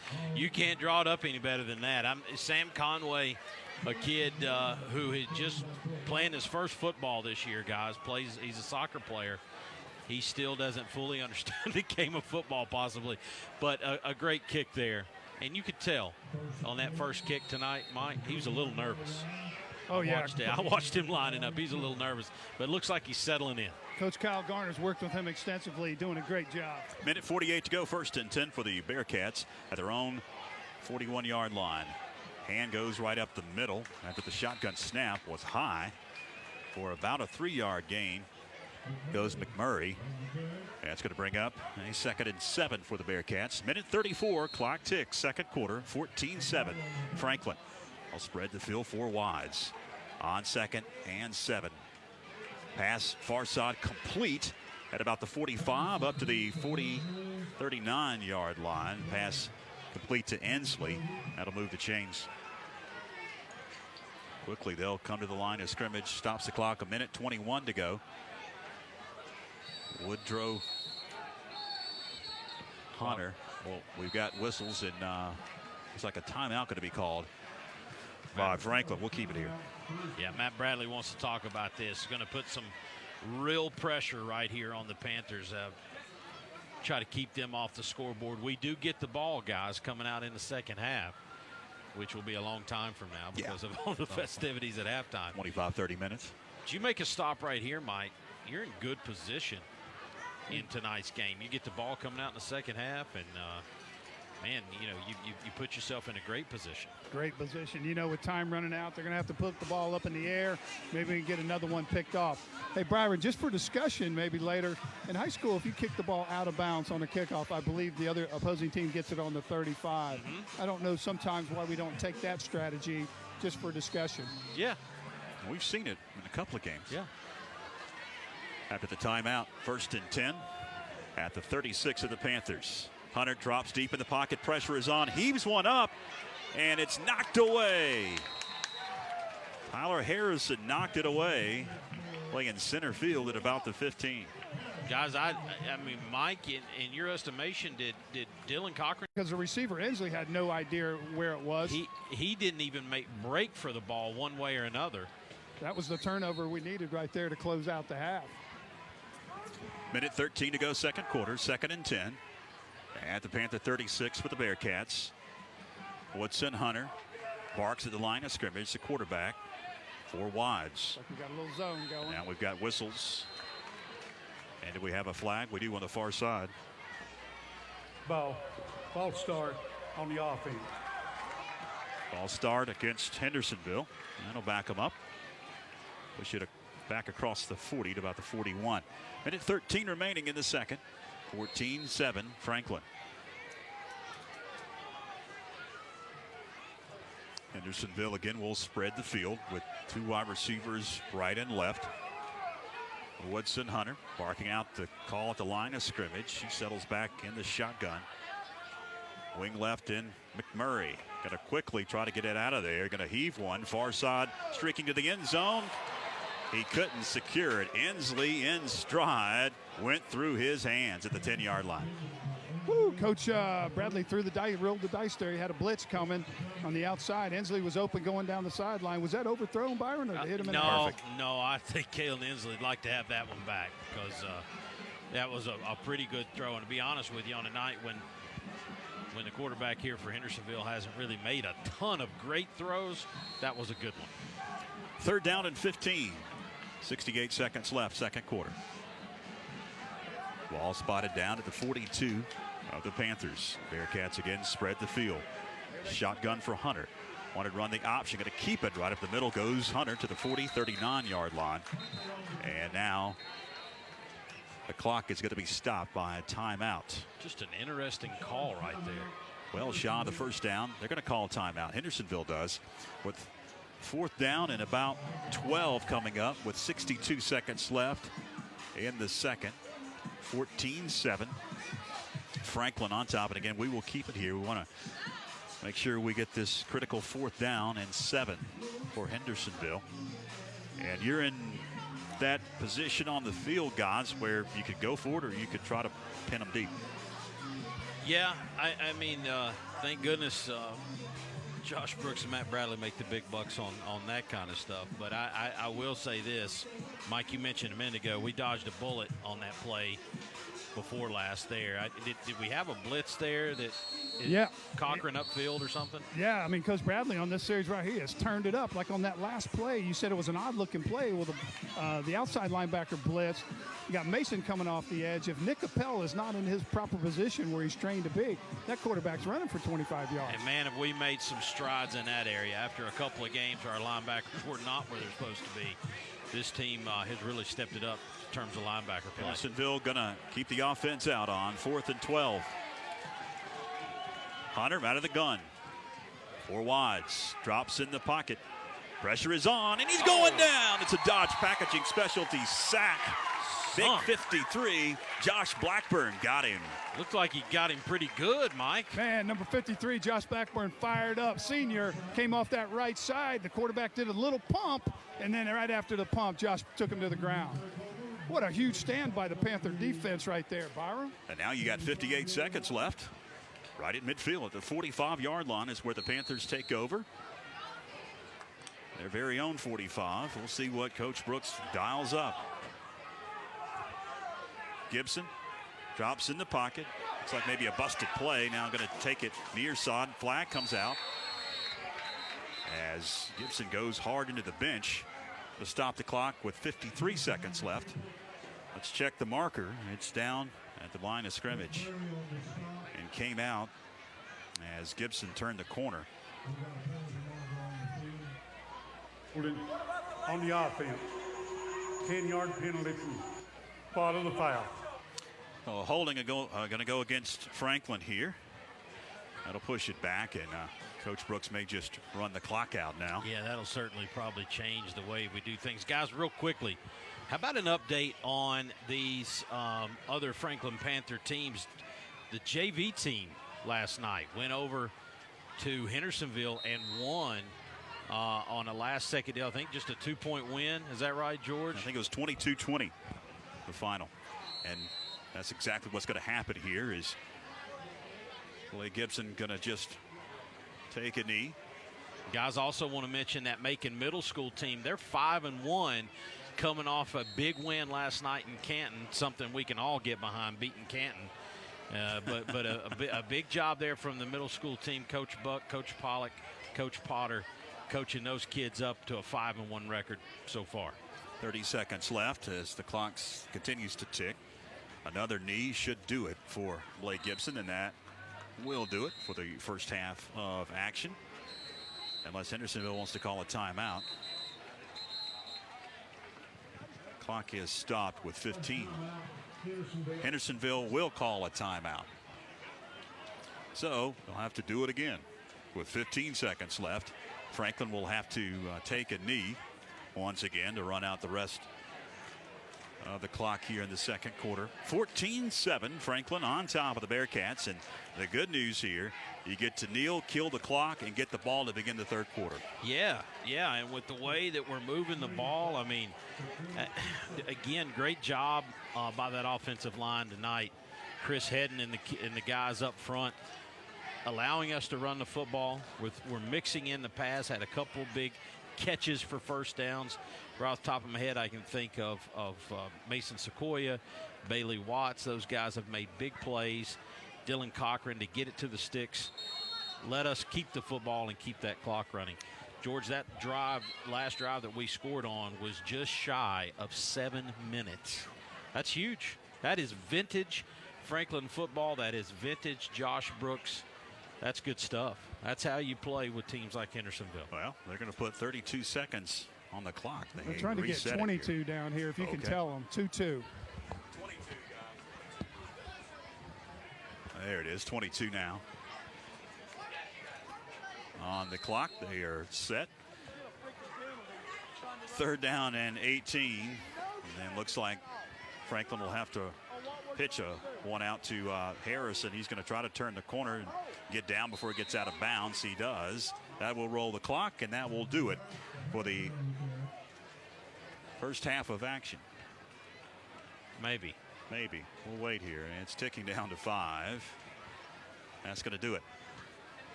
Horn's going to sound. And that's going to do it for the first half of action. Franklin will hold a 14-7 lead. Heading into the locker room, we've got a treat here at the half. Of course, Mike will catch up with Jay Brooks here in a few moments for the Make It Appliance Smart coaches' comments at the half. Planning a new kitchen, laundry room. Go by and visit them at Make It Appliance, Depot Street, Franklin. Family-owned business, and they are specializing in most major brands like GE, Viking, KitchenAid, Speed Queen, and many, many more. They've got a local price match guarantee. You're sure to find what you're looking for at the right price. It's Make It Appliance, Depot Street in Franklin. Let's head down to the field and to Mike Wood with Jay Brooks. Thanks with Jay Brooks, offensive line coach. Jay, we've been friends for 20 years. You look a little frustrated. Talk to me. Just no savvy at all. I mean, just I looking at the scoreboard, we got 14, they've got 7. Does that mean we got more than them? And we ask our kids, do you know the situation? They look at us, like we're talking Spanish or French or something other. And we're getting a holding penalty trying to run the clock out before the half with a lead. And it's just so frustrating that there's absolutely no leadership at all, 0 leadership, and just trying to run the clock out, and we can't even do it. And it's so frustrating after playing a great half of football, just frustrating. Well, let's jump on something positive. Byron and I and George were talking, big part of this game, huge part in that second quarter. We had a 7-minute and 2-second drive, kept the Hendersonville track team off the field. No, that was huge. 16 plays, I think, 15 or 16 plays, starting way down there and driving down methodically and taking care of business. A couple of huge third down conversions there from Blake to a couple of our receivers. Can't say enough about that. And like you said, it's tough for them to score if we're controlling the ball. And I think that we've got to do that. It's our ball coming out in the second half here. And if we could have another one of those and get up by 2 touchdowns, it would really give us a whole lot of momentum. And it looks like Matt Bradley's rolling the dice a little bit tonight. He started out in soft coverage with the corners, and he went into press coverage through Hendersonville off timing. And then on that last series when we stopped him, I saw him blitz 4 or 5 times. Yeah, I think that we've got to blitz him, because if we blitz him, then that obviously reduces the time that the quarterback can hold the ball. And they do all-man protection up front. And, unless you're really, really, really disciplined the way that we move, people are going to be running free like we are, and we've just got to get the quarterback down, and it's going to really help our secondary. Last question. Offensively, on your line, I saw you a little animated in the first quarter. Was something going wrong? Second part of that question, are we going to make big adjustments on the line or stay the way we are? I don't know about a whole lot of big adjustments. We're just going to talk about, some of their techniques and polish up a few things. I think that our plan is really good. I think our counter's good. We're running the weak side zone, doing a really good job of getting that guy hooked and getting to the outside, and then our backs are running hard and making people miss. Very frustrated because we miss blocks. And they, that to me is very frustrating when you know where you're going. Just go get the guy. I think that they're very talented, but I think that we've matched up with them very well. Good job. Thanks for your time, Coach. All right, thanks, Mike. If you're listening on our Facebook and YouTube stream, we're going to join the homecoming ceremony here in just a few moments. We've got the RSR CarQuest Auto Parts halftime report coming up on WFSC. Hang with us. Ryan across the Ensley. Franklin Panthers Sports Network. Taylor is a sophomore and is the daughter of Todd and Kim Ensley. Her father is her escort. Taylor is a member of the varsity volleyball team, the varsity softball team, the FCA, the National Honor Society, and is a member of the yearbook staff. Taylor is also a member of Cowie Baptist Church. Miss Taylor Ryan Ensley.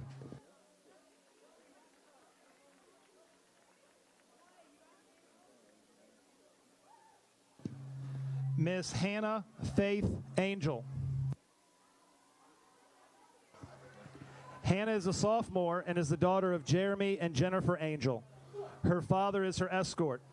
Hannah is a member of the JV volleyball team, the indoor and outdoor track and field teams, the National Honor Society, and a member of the yearbook staff. Hannah is also a member of the Colaseja Assembly of God. Miss Hannah Faith Angel.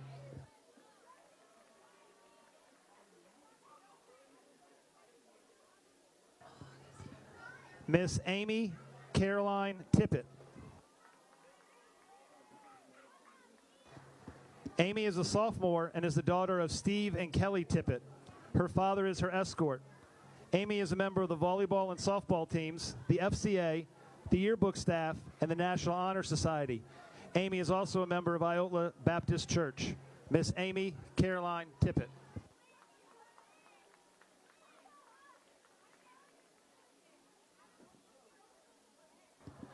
Miss Sky Golbieski Crow.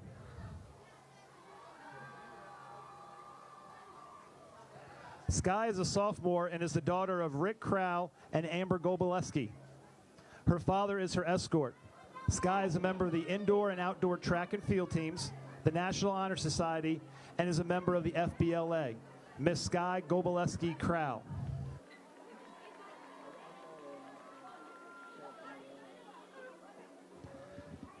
Miss Charlie Crosby Inhabitant.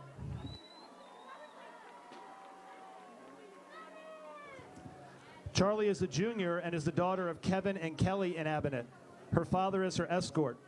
Charlie is a captain of the cross-country team, a member of the National Honor Society, the junior class vice president and student council, and president-elect of the Interact Club. Charlie would like to give a big shout-out to her caring and wonderful grandparents, Cece and Granddaddy. Miss Charlie Crosby Inhabitant.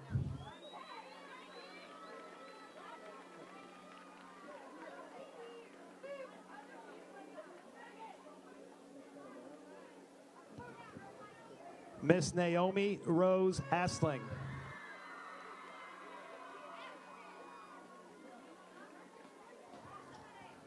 Naomi is a junior and is the daughter of Bill and Missy Taylor. Her grandfather, Troy Woodard, is her escort. Naomi is the junior class vice president and student council and is a member of the Pine Grove Baptist Youth Group. Miss Naomi Rose Asling.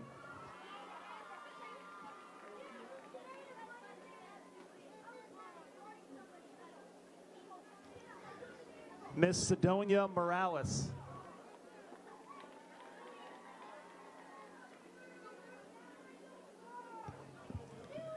Sidonia is a senior and is the daughter of Jose and Amy Morales.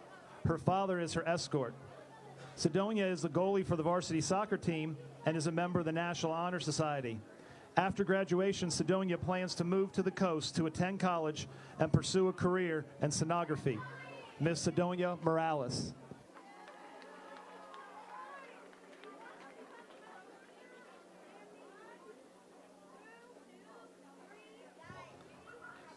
Miss Esri Camille Villiard.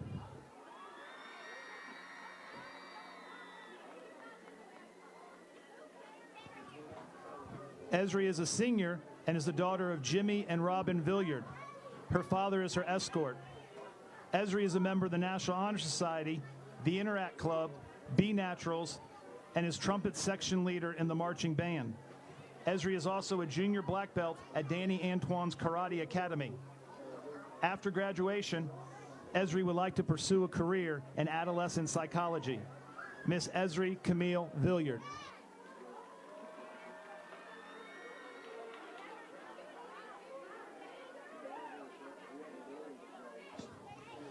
Miss Madison Nicole Talent.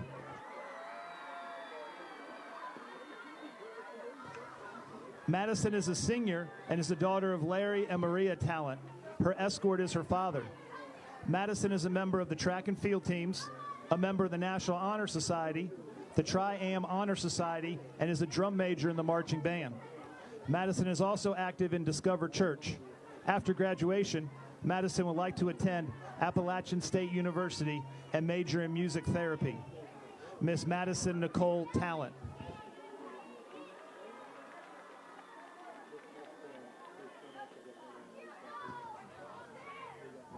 Miss Aracelis Trinae Wallace. Aracelis is a senior and is the daughter of Chrissy Wallace. Her brother Aaron Wallace is her escort. Aracelis is a member of the FHS varsity volleyball and softball teams, a member of the yearbook staff, and a member of Discover Church. After graduation, Aracelis plans on attending a junior college. Miss Aracelis Trinae Wallace.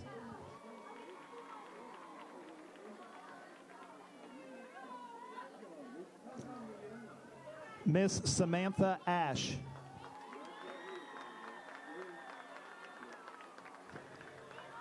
Samantha is a senior and is the daughter of Tony and Amy Ash.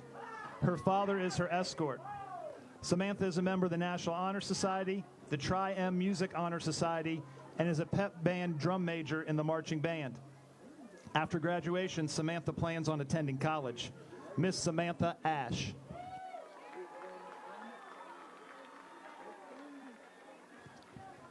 Miss Ashlyn Nicole Watts.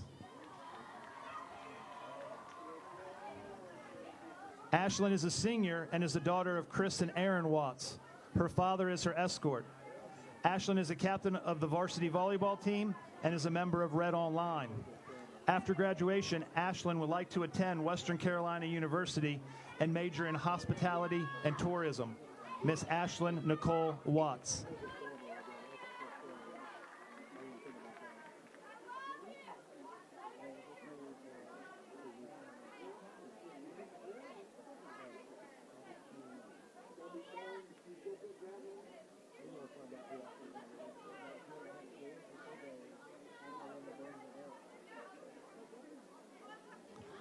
Ladies and gentlemen, this is your 2018 Franklin High School homecoming court.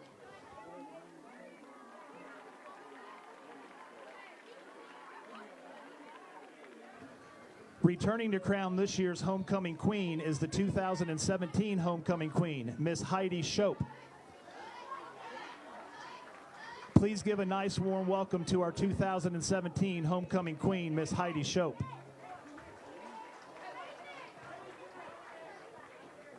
Heidi is accompanied by FHS Principal Mr. Woody. Assisting Heidi and Mr. Woody tonight are our FHS junior attendants, Finley and Emmy Moffitt and Evan Haley. Finley and Emmy are the children of Justin and Penny Moffitt, and Evan is the son of Ryan and Dana Haley.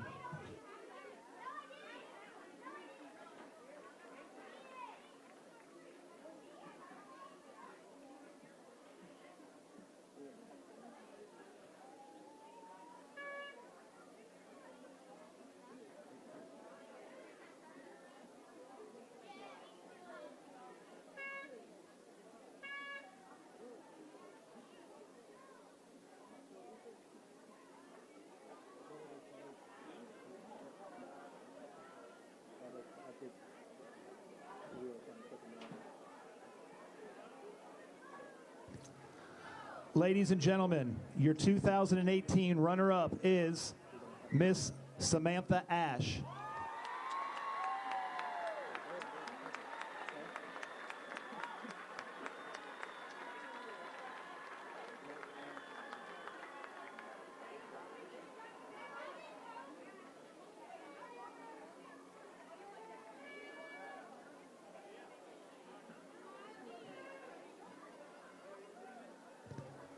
I am now pleased to present to you the 2018 homecoming queen, Miss Ashlyn Watts.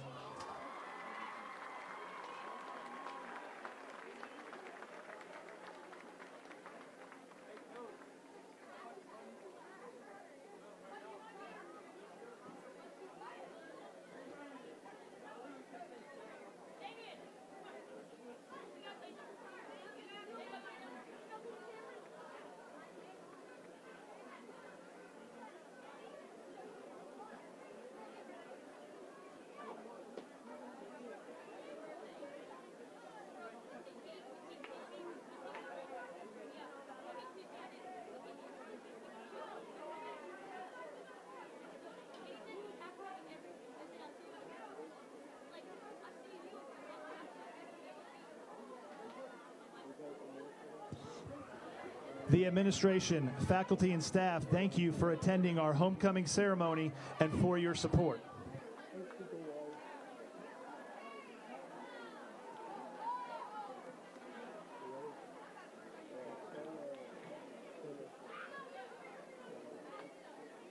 You can buy a red one, a blue one, any shape, size, or price, on a lot, online, or even from a vending machine. What and how you buy has changed a lot, but one thing has never changed. You buy it from somebody, and the people make the difference. upfront pricing, market-based trade-ins, service after the sale, and never ever any games or gimmicks. That's the Smoky Mountain way. And these are the Smoky Mountain people. Smoky Mountain Chrysler Dodge Jeep Ram, 556 Highlands Road.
Byron, you've got some halftime stats for us. I do have some halftime stats, George. Now, we're a little bit behind, just trying to get these tabbed up a little bit. So give us just a little bit, and we'll get some numbers here. All right. Okay? Well, while you tabulate them, I will tell you about that Mountain Credit Union scoreboard. Interesting scores, and we get them from ScoreStream. We talk about this a lot. We get them from ScoreStream, and somebody actually at the game is usually updating these, so hopefully they are correct. Brevard leads East Henderson at the half, 13-0. Swain County on top of Andrews, 20-0. Asheville on top of Tuscola at the half, 16-0. Smoky Mountain at the half is up 8-0 over Pisgah. Cherokee trails at the half, 9-7 to Rosman.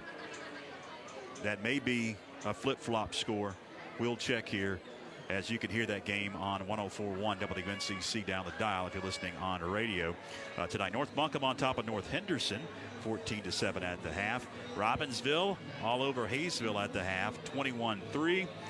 And West Henderson at the half is up on the Inca Jets, 21-0. And Rabun Gap lost a shootout earlier today, 66-38. Christ School beat Rabun Gap. And those are the most up-to-date scores that I have, courtesy of ScoreStream and the Mountain Credit Union scoreboard. We got about 3 minutes and 30 seconds up on the scoreboard clock before we will get back to third quarter action. Franklin on top, 14-7 over the Hendersonville Bearcats. George, I am able to get some stats right here. Still don't have them for Hendersonville. Do want to mention right now with the Franklin Panthers in that first half with a total of 115 yards rushing. Tyler Harrison leading the way with 56. Isaac Dewey has 37. Seth Price adds 15, and Blake Gibson has 7.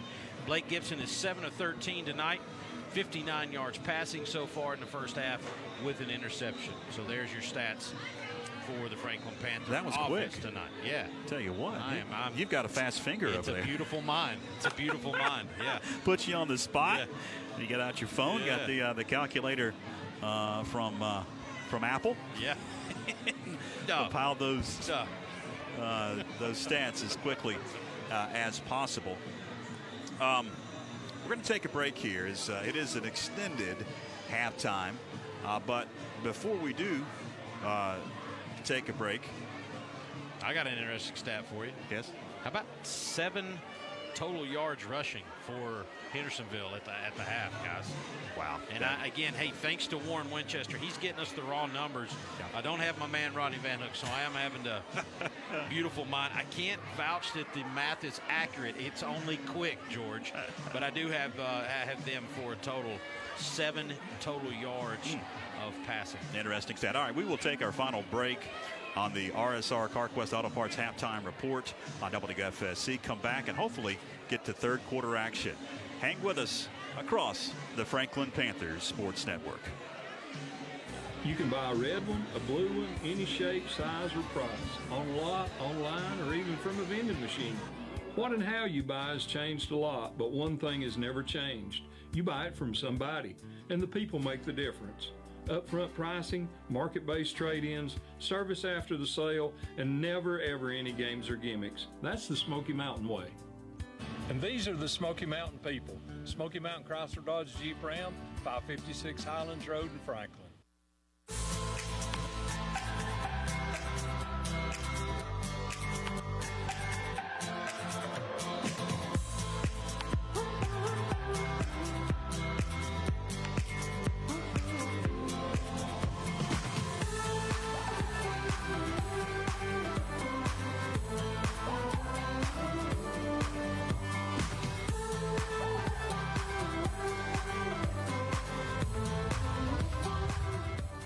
Hi, I'm Bryson Burt with Homestar Mortgage.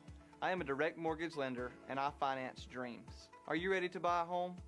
Good news, I can help you achieve the dream of home ownership. We have programs that can allow you to finance the dream with zero money down. Here at Homestar Financial, we take pride in helping our clients find the perfect mortgage that fits their needs. If you or anyone you know is looking to purchase a home, let me help finance their dream. Call me today or stop by my office.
Welcome back to the pit. George Young along with Byron McClure. Got about 2 minutes until we'll get to third quarter action. We mentioned this on the radio side of things while the homecoming festivities were going on. It's Hall of Fame night as well. A busy night here at the pit. 2018 Hall of Fame class, Athletic Hall of Fame inducted tonight. Coach Jeff Graham. A lot of folks know Jeff still around. Works with you, Byron, in Drake Sells, the 2001 state championship baseball team. He was the head coach of. Richard Phillips, a 1970 graduate, basketball standout and baseball player for the Panthers. Ronnie Ledford, you personally knew Ronnie, and Eddie Renault, along with Brandon Steinwinter, the class of 2018 Hall of Fame. What a fine class of Franklin Panthers. What a fine class of people, both still with us and gone on in the class of 2018. I believe Mike is back out of the locker room as everybody has made their way out of the locker room. Both teams are back on the respective sides of the field. Had an extended homecoming halftime show. And Mike, how was that halftime locker room? Very professional, as it always is. You know, the teams break up in their segments, offense, defense, secondary. Very few adjustments going to be made. Ask for a lot of effort. You know, we get the ball here, want to sustain a good drive, put some points on the board if we can, but real upbeat, real professional in the halftime locker room. All right, thanks, Mike. Our Nathan's Body Shop and Wrecker Service sideline reporter. We'll go down to him throughout the game. As the clock ticks down, we'll get to third quarter action here in just a few moments. As I mentioned, some of those scores on the Mountain Credit Union scoreboard, if some of these scores are correct, Byron, they're just bizarre. Very bizarre. And I tell you what, it really makes you question right now. We've got Smoky Mountain with a slim lead. The numbers have changed a little bit, but the fact that they have a lead on Pisgah, that has not changed according to our score feed, and that's a little bit of a shocker. I did just get a confirmation here. Smoky Mountain is up 8-7. That is a legit score right there. Smoky Mountain 8-7 over Pisgah, and that's a little bit after halftime right there. So, hey, real quick, guys, want to mention a big congrats to the FHS class of 1993. They were partying down here in the practice field below the big field today. Chucky Talent and a bunch of folks from the 1993 class down there. I want to say congratulations on that. 25 years, I'm sure they're going to have a big weekend. Elite Truck and Performance is your kickoff sponsor as Hendersonville has teed it up, and the third quarter is underway. It's going to be angled far side and heading out of bounds. The Panthers will have great field position at the 35 of their very own to begin the third quarter, up 14-7. Hey, Byron, I did some research with kicking coach Kyle Garner, and that's why I sell insurance and don't coach football. If we kick it out of bounds, they have the option to make us re-kick, and they've shown in film that they make the team re-kick. So, yeah, makes sense there. That's why we sell stuff and they coach stuff. That's right.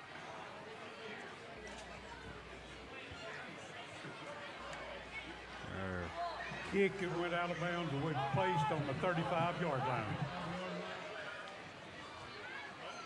Whitehawk coming in loud and clear in the Panther pit. I like that touch. Panthers set up shop, middle of the field, 35. Shotgun for Gibson on first down, hands to Harrison. He's going to turn the corner left side and then get hit immediately as he tried to turn that corner. He was cutting it up at the 35, but ended up gaining nothing. It's going to be 2nd and 10 now. Play just took too long to develop out there, Mike. And number 6, I believe, for Hendersonville was able to shed his blocker and make the play. Coming out of halftime, I was talking to Coach Tony, and he said, how about number 10? Wouldn't you like to have 22 of him, Tyler Harrison? Hey, guys, I'm going to have to bail out a minute and change some batteries, okay? All right. Gibson under center on 2nd and 10. Going to swing it out quickly. Cochran to the 40-yard line. He's wrestled out of bounds. Gains 5, going to bring up a 3rd and 5 for the Panthers, and it stops the clock with 11 minutes, 12 seconds left in the third quarter. 14-7 if you just joined us.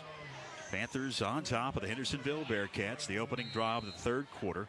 Portions of tonight's game brought to you by Dodge Packaging Specialties, your hometown commercial and industrial supplier of paper towels, janitorial supplies, packaging materials, safety materials, and a lot more. DodgePackaging.net, 369-7584. Over 35 years serving Macon and surrounding counties. Dodge Packaging Specialties.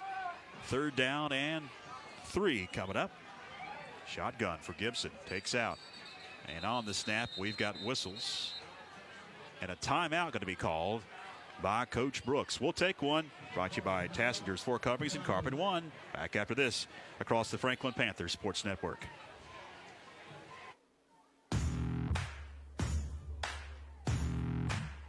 You don't have to train like it's the biggest game of the year.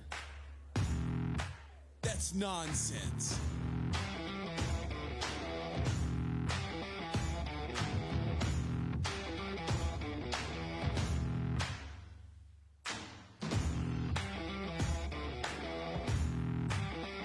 Use 1040.com. Your taxes, smart and simple.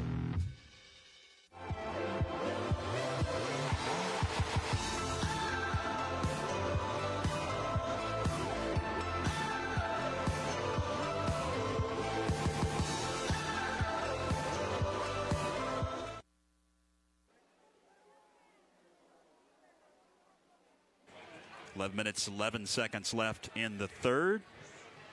3rd down and 3 coming up for Blake Gibson and company. He'll settle under center. Scrimmaging from his own 42-yard line. Takes out, got a hand to Seth Price. Price gets hit at the line of scrimmage and pushed back. did not gain a yard. It's going to bring up 4th down. It looked like try to go back to the trap play there, Mike, that they've had so much success with, but nothing happening as Hendersonville blew that one up. And you can see one adjustment they made. They're a little tighter in the box on us. Also notice that number 10, Kalen Inslee, now is trailing around Dylan Cochran. Number 5 got hurt. He's out. They're going to go for it on 4th and 3. Gibson under center. Looks to the sideline in his own territory at the 43. Play clock down to 3, down to 2, down to 1. And a flag comes out. They're not going to call timeout. They're going to take the penalty, it appears. Franklin. You know, Coach Josh is a gunslinger, always has been. Came in that way 15 years ago, and he was debating on whether going for that one or not. I saw. Yeah, he got I right. love it. He put his toes over the edge and decided, no, not for me right now. You know, Coach Josh, he plays to win. So Gibson will stand back at his 26-yard line, awaiting the snap to punt it away. And Inslee stands at his 31, awaiting the punt. 10:24 to go, third quarter. Franklin up 14-7. Punt is away, and it's going to be angled near side. Hits at the 27. Picked up on a bounce by Inslee at the 25. 30, flag down. Inslee snowed under at about the 32-yard line. But again, we will check the marker. Looks like Chiato got hit in the back from my angle, Byron. Yeah, it did. And I tell you what, interesting. You go back and watch that video right there, number 47, Mason Sequoia. First person down the field, weighs quite a bit more than Kalen Inslee. Not exactly as nimble as Kalen Inslee. On the return, Hendersonville. Did a great job of getting downfield, Mike Wood, and just broke down and required Kalen Inslee to make a move to get himself open. So many times you see kids just really over-pursue that play, never break down, and thus run themselves right out of the play. So good job from Mason Sequoia. Going to be a big penalty. Pushes it inside the 20. Down to about the 17. Portions up tonight's game on WFSC, brought to you by Nathan and Nathan's Body Shop and Wrecker Service. He's our sideline reporter sponsor. If you've been in a wreck or you've broken down on the side of the road, he's got 24-hour towing 7 days a week. 524-9739. It's Nathan's Body Shop and Wrecker Service Incorporated. They're going to mark it now at the 19, 1st and 10, after they went back and forth a couple of times with the officials on the spot of the football. Woodson Hunter out of the gun. The quarterback signal caller for Hendersonville. Gonna run option. Pitching it on the corner. McMurray got speed. 30. Hemmed in and knocked out of bounds at about the 37-yard line as his helmet goes flying on the far side. That'll move the chains for Hendersonville. And he got into open space, guys, and showed his speed. Guys, only 7 total rushing yards in the first half for Hendersonville. You got to wonder if they're not going to try to explore that option a little bit more here in the second half. Looks like the same play coming this way. 4 wide set on 1st and 10 at the Panther. Check that, the Hendersonville 37-yard line. Hunter fires it to flat, complete Inslee, and he fights his way 40 to about the 45-yard line. Close to the sticks. Think he's going to be 2 yards shy of the line to gain. 9:50 to go, second down. It does sort of give you a glimpse at how hard it is to defend a team like this, Mike. A very boring, uneventful play ends up with a 7-yard gain right there. Shotgun again for Hunter. Grabs that snap. He's going to fake the handoff, spin, and then get upended at the line of scrimmage. No gain. Third down. Fake the handoff to McMurray and then took it right up the middle, but didn't fool the Panther D. Like to see the Panthers force Hendersonville into a big decision right here by making a stop on this third down. Clock ticking, 9:17 to go. Third down, again running the option. Hunter gonna pitch it on the corner, turning it. McMurray first down 50 to about the 48-yard line. Move the chains for the Hendersonville Bearcats. Hats off to 22. And I would tell you this, 22 for Hendersonville's had swag in his step since the minute he stepped in the Panther pit tonight, Mike. Yeah, he was one of the play right there. Yeah, he was one of the captains out there. Had that look in his eye, a little cocky, but definitely a good player. Panthers had that pursued well. He just slipped through the tackle. 9 minutes remaining, third quarter, 14-7 Franklin. Hendersonville now marching into Franklin Panther territory. And now we've got more whistles. Looks like the play clock needed to be reset. at the 47 of the Panthers. 1st and 10 for Hendersonville. 8:50 to go, third quarter. Again, they'll spread the field. 4 wide set, near hash at the 47. Woodson Hunter, shotgun. Wing left to McMurray. Takes the shotgun snap. Going to fire it over the middle, complete at the 40, down to about the 35-yard line goes Caleb Green. That'll be enough for another Hendersonville first down.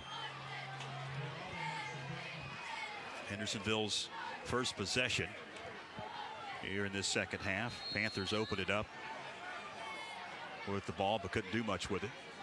They spread the field. They're Big time this time. And working fast, yeah. Absolutely. At the 35 of the Panthers, 1st and 10. Hunter shotgun.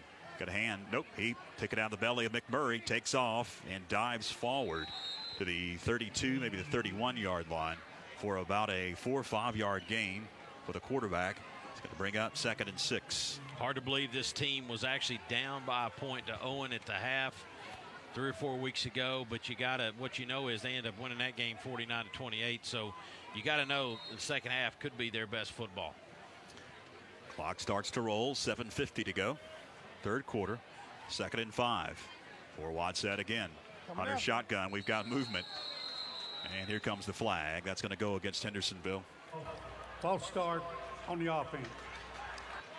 That'll be a 5-yarder, making it 2nd and 10. Portions of tonight's game on WFSC brought to you by Tassender's Floor Coverings, Carpet One. They'll work with over 1,000 stores to get the best prices and the best service around. Go by and see Big Billy Hanley for all of your floor covering needs. It is Tassender's Floor Coverings, Carpet One, West Palmer, Franklin. 2nd and 10.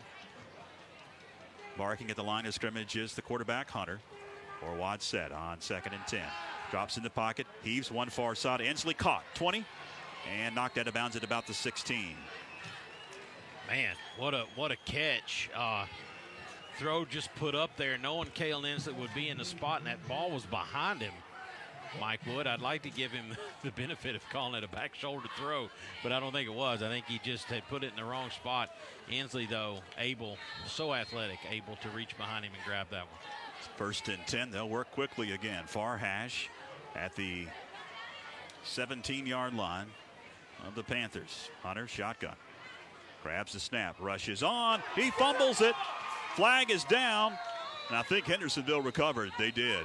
Woo! Man, we had a chance of getting out. It looked like it slipped right out of the quarterback's hand. It looked like he wanted to pump fake and then got hit at the same time, and it popped loose. Had the blitz on again. Matt Bradley's coming after this kid, leaving definitely man-to-man coverage on the outside and coming after him. We'll check the marker. The officials are discussing things. The flag came on the side judge at the line of scrimmage. They're still discussing. Over near Waya Street. Yeah, I mean, what? Long way away. Stops the clock with 7:05 to go in the third quarter. Franklin up 14-7. Here's the call from the official. Well, now he's going to go back and talk about it again. They've sorted it out, it appears.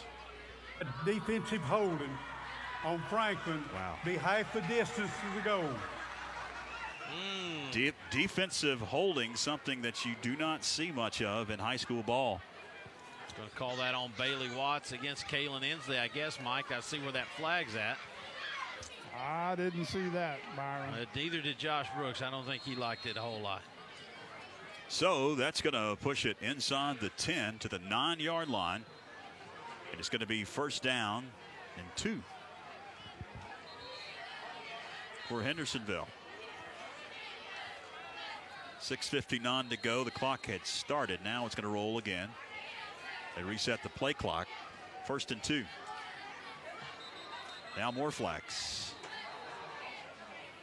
And now offsides on Hendersonville. Dead ball.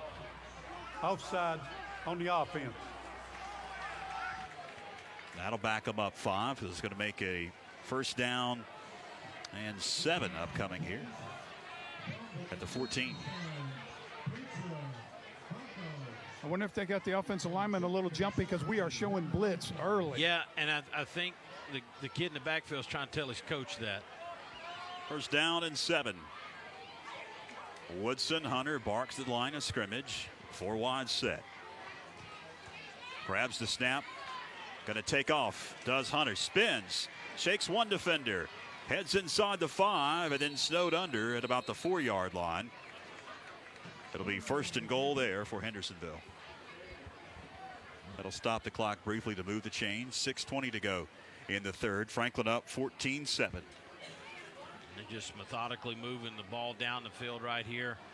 Panther defense trying to bow their neck and keep them out of the end zone.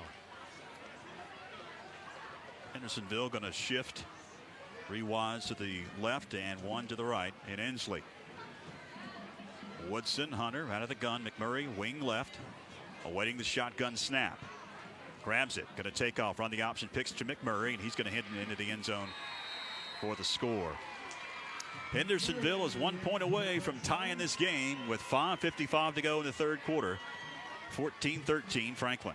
Just a quick pitch from the 2-yard line there. Pitched it out to number 22, took it around the left side, and bowled his way in for 6 for Hendersonville.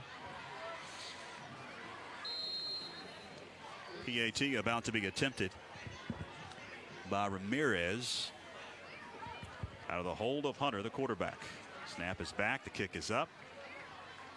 And the kick is good. We had to break. 5:55 to go. All tied up at 14 across the Franklin Panther Sports Network.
Hendersonville is set to kick it away to the Panthers after that score by McMurray. Ramirez has teed it up and puts his foot into it. It's going to be a high and deep kick, angled far side and out of bounds goes that one. So the Panthers again will have great field position at the 35 of their very own. Portions of tonight's game on WFSC brought to you by Swain Collision and Auto Body off of Lake Emery Road in Franklin. They can repair all vehicles from the big RVs to the small economy cars. They work with all insurance companies and they'll restore your auto to just like it never happened. It's Swain Collision and Auto Body, Lake Emery Road in Franklin. 369-80-31. Smoky Mountain lead holding out in the third quarter, 8-7 over Pisgah. Got a good one going here. 14 all in the third, 5:55 to go after Hendersonville tied it up in their initial possession here in the second half. Gibson shotgun. He's going to hand in the backfield. Nothing doing. Dewey had no chance, or was that Price? That was Dewey. And he's going to lose a couple. In fact, lost about 3. It's going to bring up 2nd and 13. Trying to pull our guard over there and lead the way, Mike, and he just didn't get to his block. That play got busted up before it got started. 5 minutes, 30 seconds to go, third quarter. 2nd and 12 from the 33 of their very own. Gibson takes out again, hands to Dewey. Somebody's shoe comes out, and Dewey, again, is snowed under. Loss of a couple of more. They push him back to the 30-yard line, and the Panther O is going in reverse. Looks Third like down and a long here, Mike. I'll just say that looks like giving big Jesse Siegel a little break. They got number 65, Ty Quinney, in there at tackle. Jesse looked a little winded after that long series Hendersonville drove. He's playing both ways. 3rd and 14. Cochran goes in motion. Gibson under center. Takes out. Drops in the pocket on a fake. Bootleg to the right. Pass complete. Seth Price. Price 40, 45. He's close to the sticks. Did he get it? It looks like he did. Looks like he did. Yeah, that was huge. Nice little bootleg play. Stood it out in the flat to Seth Price. Took it in for the first down. Big play there by Blake Gibson on the bootleg. So patient, rolling out. He can throw the ball rolling to his right really well, Mike. Put a star by that one, Byron. If we come out on top in this game, that's a huge play. You know, you and I always talk with Coach Josh. It's about 8 plays a game that make the difference. I believe that's one. First down and 10 at the 46-yard line. Panthers will send 2 receivers near side. Working for the far hash. Pitch going to go to Dewey, trying to turn the corner. 45, 48, maybe the 50-yard line. Dewey gains about 3. It's going to bring up second down. You get out here to this edge, even if the edge is not cut for you, Mike, you slow your feet up and you give that Hendersonville defense time to come. Yeah, the coaches are kind of giving them an earful, too. You know, they want them to cut up. It doesn't look like there's much there, but you're not going to beat this Hendersonville secondary on the outside with Inslee and number 8 out there. So the coaches wanted him to cut that up, get the 2 or 3 yards, whatever we can get. They're crucial right now. Marking it back at the 49, 2nd and 7. Near hash, the other side of the 50. Gibson takes out, hands, nothing doing, maybe a yard. Near side. That's to Dewey again. And it's going to bring up 3rd and long for the Panthers. Big Jesse Siegel back in the game, but he's tired. Sequoia's tired. I mean, these guys that are going both ways now, I mean, they have played some football tonight. Hendersonville's a team. It's not all played in the box. These guys stretch you out and make you play the entire field. 3rd and 5, just over the 50 at the 49 of the Bearcats. They'll bunch trips up top, and the pass is almost intercepted. Jumping that one and almost picking it off was Tristan Pederkin. The coaches to the left of us are hollering, get the ball. They think it was a backwards pass. The officials have blown it dead. Going to bring up 4th down.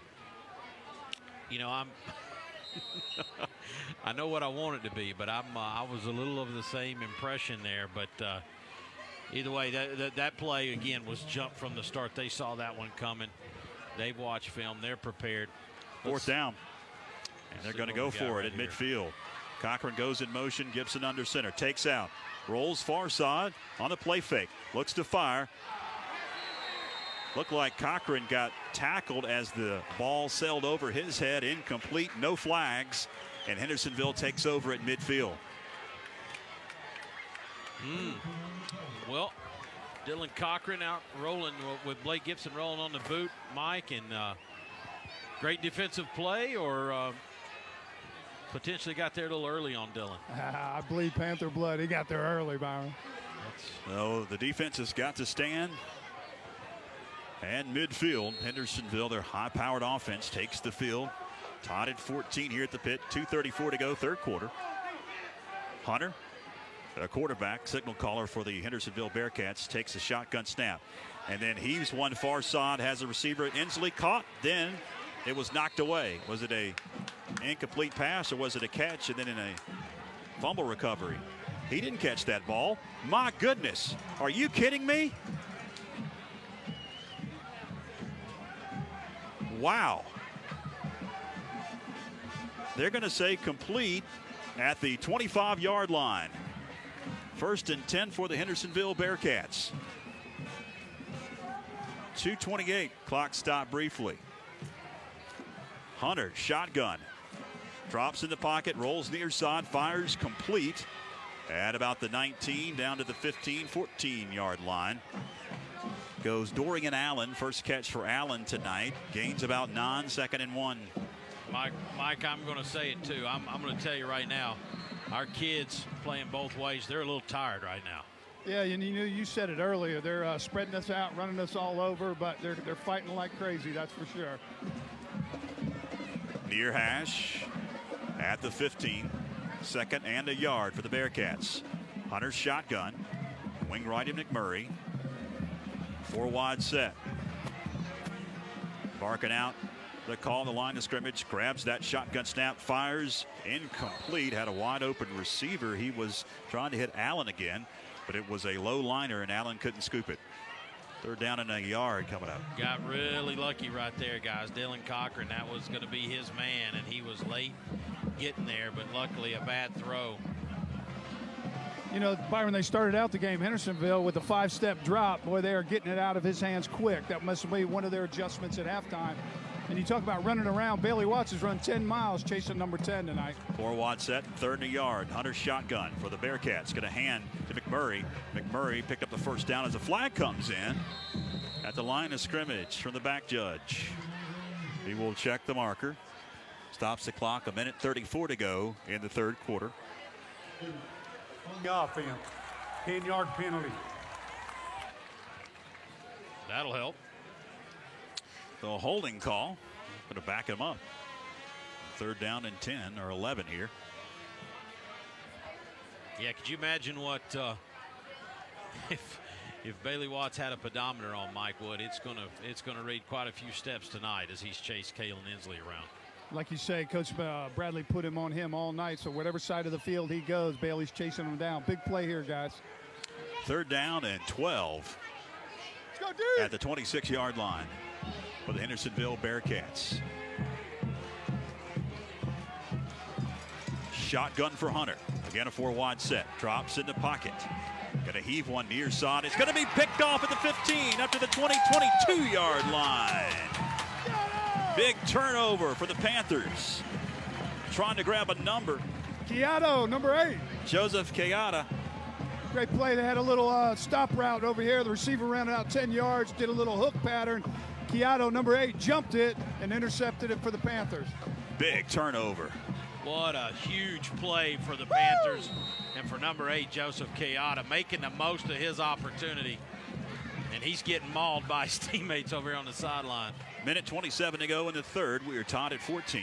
Panthers take over at their own 22-yard line. Gotta go now. Let's go, dude. Gibson under center, going to pitch it to Tyler Harrison. Harrison weaves his way to the 25 for a gain of about 3, maybe 4 yards. That'll move the clock under 60 seconds when we get back to action. Second and about 7 coming up. Portions of tonight's game on WFSC brought to you by April Chastain and the staff at April's Flowers on Main. Go by and see her for anything. She can handle the small arrangements to the big special events. Call her up, 524-3223. That's 524-3223 for all of your life's events. It is April's Flowers on Main. Second down. Pitch goes near side to Harrison, and he's going to be slung down to the 27, gains about 2. Third down and 5 coming up, ticking under 40 seconds remaining in the third quarter. We are tied at 14 fans at the pit on homecoming night 2018. Put in another uncomfortable 3rd and 5, 3rd and 6 situation right here. Man, it'd be nice to come up with something. 10 on the play clock. Gibson shotgun. Grabs the snap. Going to roll far side. Look to fire. Has a receiver. It's caught. Cochran, first down. What a catch. 30-35 out of bounds at about the 36-yard line. That stops the clock. 11 seconds left. Nice catch and a nice throw, Mike Wood. On the button, little out route by Dylan Cochran there to just past the markers. Once again, Blake, a tight spiral, put it right in his hands. Making Furniture Mart first down. That'll pretty much wrap up this third quarter. Fans, don't tune away just yet. Fourth and final quarter coming up from the Panther Pit as we are tied at 14 across the Franklin Panther Sports Network. You can buy a red one, a blue one, any shape, size, or price. On a lot, online, or even from a vending machine. What and how you buy has changed a lot, but one thing has never changed. You buy it from somebody, and the people make the difference. Upfront pricing, market-based trade-ins, service after the sale, and never ever any games or gimmicks. That's the Smoky Mountain way. And these are the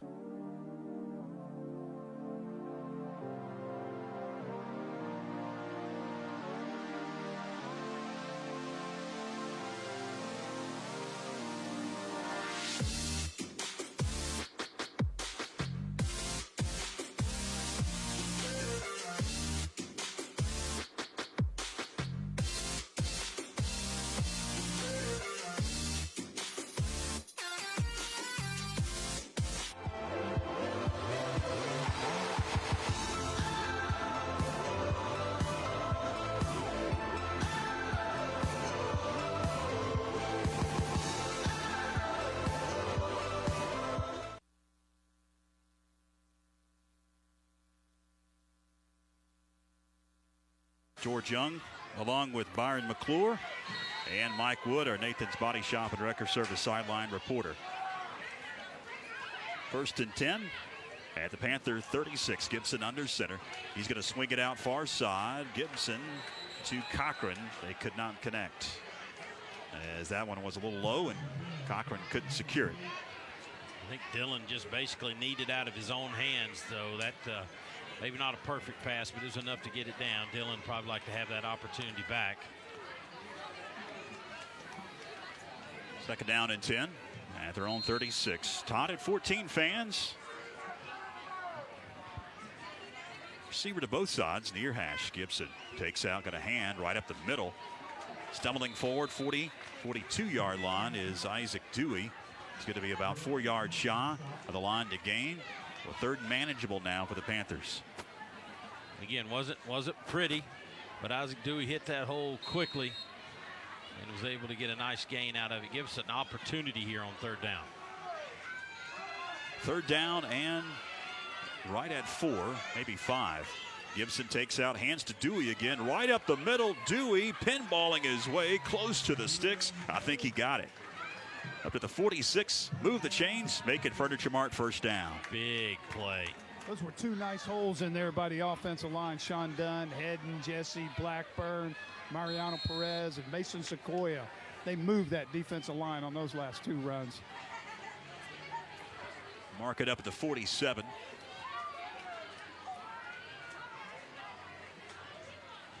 Panthers taking their time. Clock continues to tick down to 11:05 to go in this ball game. Cochran in motion, near hash. Gibson under center. Pitching it, does Gibson. Left side, Dewey. Trying to turn the corner, does. 50, Dewey on the Jets. He turns at the 40, out of bounds. Flag down. 37-yard line, they're going to mark him out of bounds, but let's check the marker. As it came right after Dewey turned that corner. Usually not in a good spot for an offense. Comes the call. On the offense. Spot foul, 10 yards. Holding on Franklin. That's going to back it up past the 50-yard line, back into Panther territory. 10:51 to go in the 4th. We are tied at 14. A great ball game here at the pit. I'm not sure folks expected this, Byron. No, I don't think they did. And the Franklin Panthers, once again, led by Josh Brooks, just clawing and fighting their way in. A good one over in Silva tonight, guys. Check up of that Mountain Credit Union scoreboard. Pisgah 13, Smoky Mountain 8 in the 4th quarter. 1st and 9 after the penalty at the 47. Hand goes to Dewey. He's caught up in traffic. And he's going to lose a yard. Back to the 46. 2nd down and 10 coming up for the Panthers. 10 minutes, 26 seconds as the clock starts to tick once again. The recipe that Coach Brooks has dialed up, ball control, keep that offense off the field, but the defense has really stood tall in this game. Oh, that's the story so far. No doubt. Gibson under center with 10 on the play clock as Cochran comes in motion on 2nd and 10. Play fake. Gibson drops deep in the pocket, heaving one down the seam and overshoots his intended man, Bailey Watts. And guys, I get, are they losing that in the lights? No, I think that was, as you said earlier, maybe trying to throw him open, but that was a little too far. The defender, Ensley, and Bailey Watts, number 9, stopped the running. 9:53 to go in the 4th. 3rd down and 10 for the Panthers at the 47 of their very own. These guys are playing their hearts out, man. Dylan Cochran playing both ways, going to motion. Bailey Watts playing both ways. It's a battle down here in the pit tonight, guys. Cochran in motion to the far side as Gibson takes out, quick hitter right up the middle, Seth Price. Price moving his way down to about the 46. He's still going to be shy of the 1st down, but he got a lot more yardage after initial contact. A little trap will put us in there about, what, 3 yards, guys? Is that about what it is? Yeah, looks like it. Yeah. 4th and 3. Tie ball game, 14-14, 4th quarter, 9:25 left. Ball spotted down at the Hendersonville 46-yard line. The Panthers are going to go for it. 14 on the play clock. 9:19 moving game clock. Fourth quarter. Todd at 14. Gibson will approach the line of scrimmage with 5 on the play clock. Now we've got whistles and looks like a timeout going to be called by Coach Brooks. The play clock was dwindling, and Coach Brooks calls his second timeout. Franklin just has one left with 9:09 to go here in the fourth quarter. We'll keep it here. We're tied at 14. Fans, coming up next week, Franklin hits the road to Brevard, Transylvania County, to take on the Blue Devils. We'll have that game on WFSC only, 104.9, 1050, and online, TuneIn app as well. Speaking of Brevard, they are up tonight, fourth quarter, 27-0 over East Henderson. Some other action. This one interesting to me, guys. Common opponent Asheville is up 37-0 over Tuscola. Ooh, wow, that's surprising. A little surprising to me, to be honest with you. Fourth down and 3 for the Panthers. After the timeout, we'll see what Coach Brooks says is drawn up. Hendersonville coming back from their sideline. They're late. 9:09 to go in this fourth quarter, and a good one. Tied at 14 at the 46 of the Bearcats. 4th and 3. Gibson under center as Cochran goes in motion with a split backfield behind him on a play fake. Gibson rolls near side. Just going to tuck it and run, and we'll see where they spot him. He's out of bounds at about the 43. He had to get right there. I don't think he got enough, guys. He did. Just a naked boot, I guess, Mike. And, you know, they kept a guy at home very wisely. Yeah. And he basically made that play. Yeah, it was called the 29 waggle, the formation. Everything looks like it's going left. Blake fakes a handoff, slips around the right side. But like you said, the Hendersonville defenders stayed home and kept his responsibility. They're going to mark it at the 44-yard line. He had to get to the 43. He was a yard short. It's where the Hendersonville Bearcats take over at their own 44. Hunter out of the gun, drops in the pocket, fires, incomplete. I don't know who he's throwing that one to. Going to bring up second down and 10. Cayato almost got his second interception of the night right there, Byron. He's out of his mind right now. He was, I don't get, we don't tell the story about the little orange hard hat these guys put on over here when they make a big play on defense, but he got the hard hat there after the interception. 8:58 fourth quarter, 2nd and 10 for the Hendersonville Bearcats. Trips up top, one to the near side. Hunter's shotgun. Got a hand to McMurray right up the middle. Big hole, 50, 40. I'll mark him down there, and he may have gotten hurt. Boy, he runs hard. Yeah, McMurray right up the middle. That offensive line cleared a big hole. He runs hard. Tyler Harrison came in, though, and laid a good lick on his lower limbs there, so number 22 feeling that. Going to mark him back at the 42-yard line.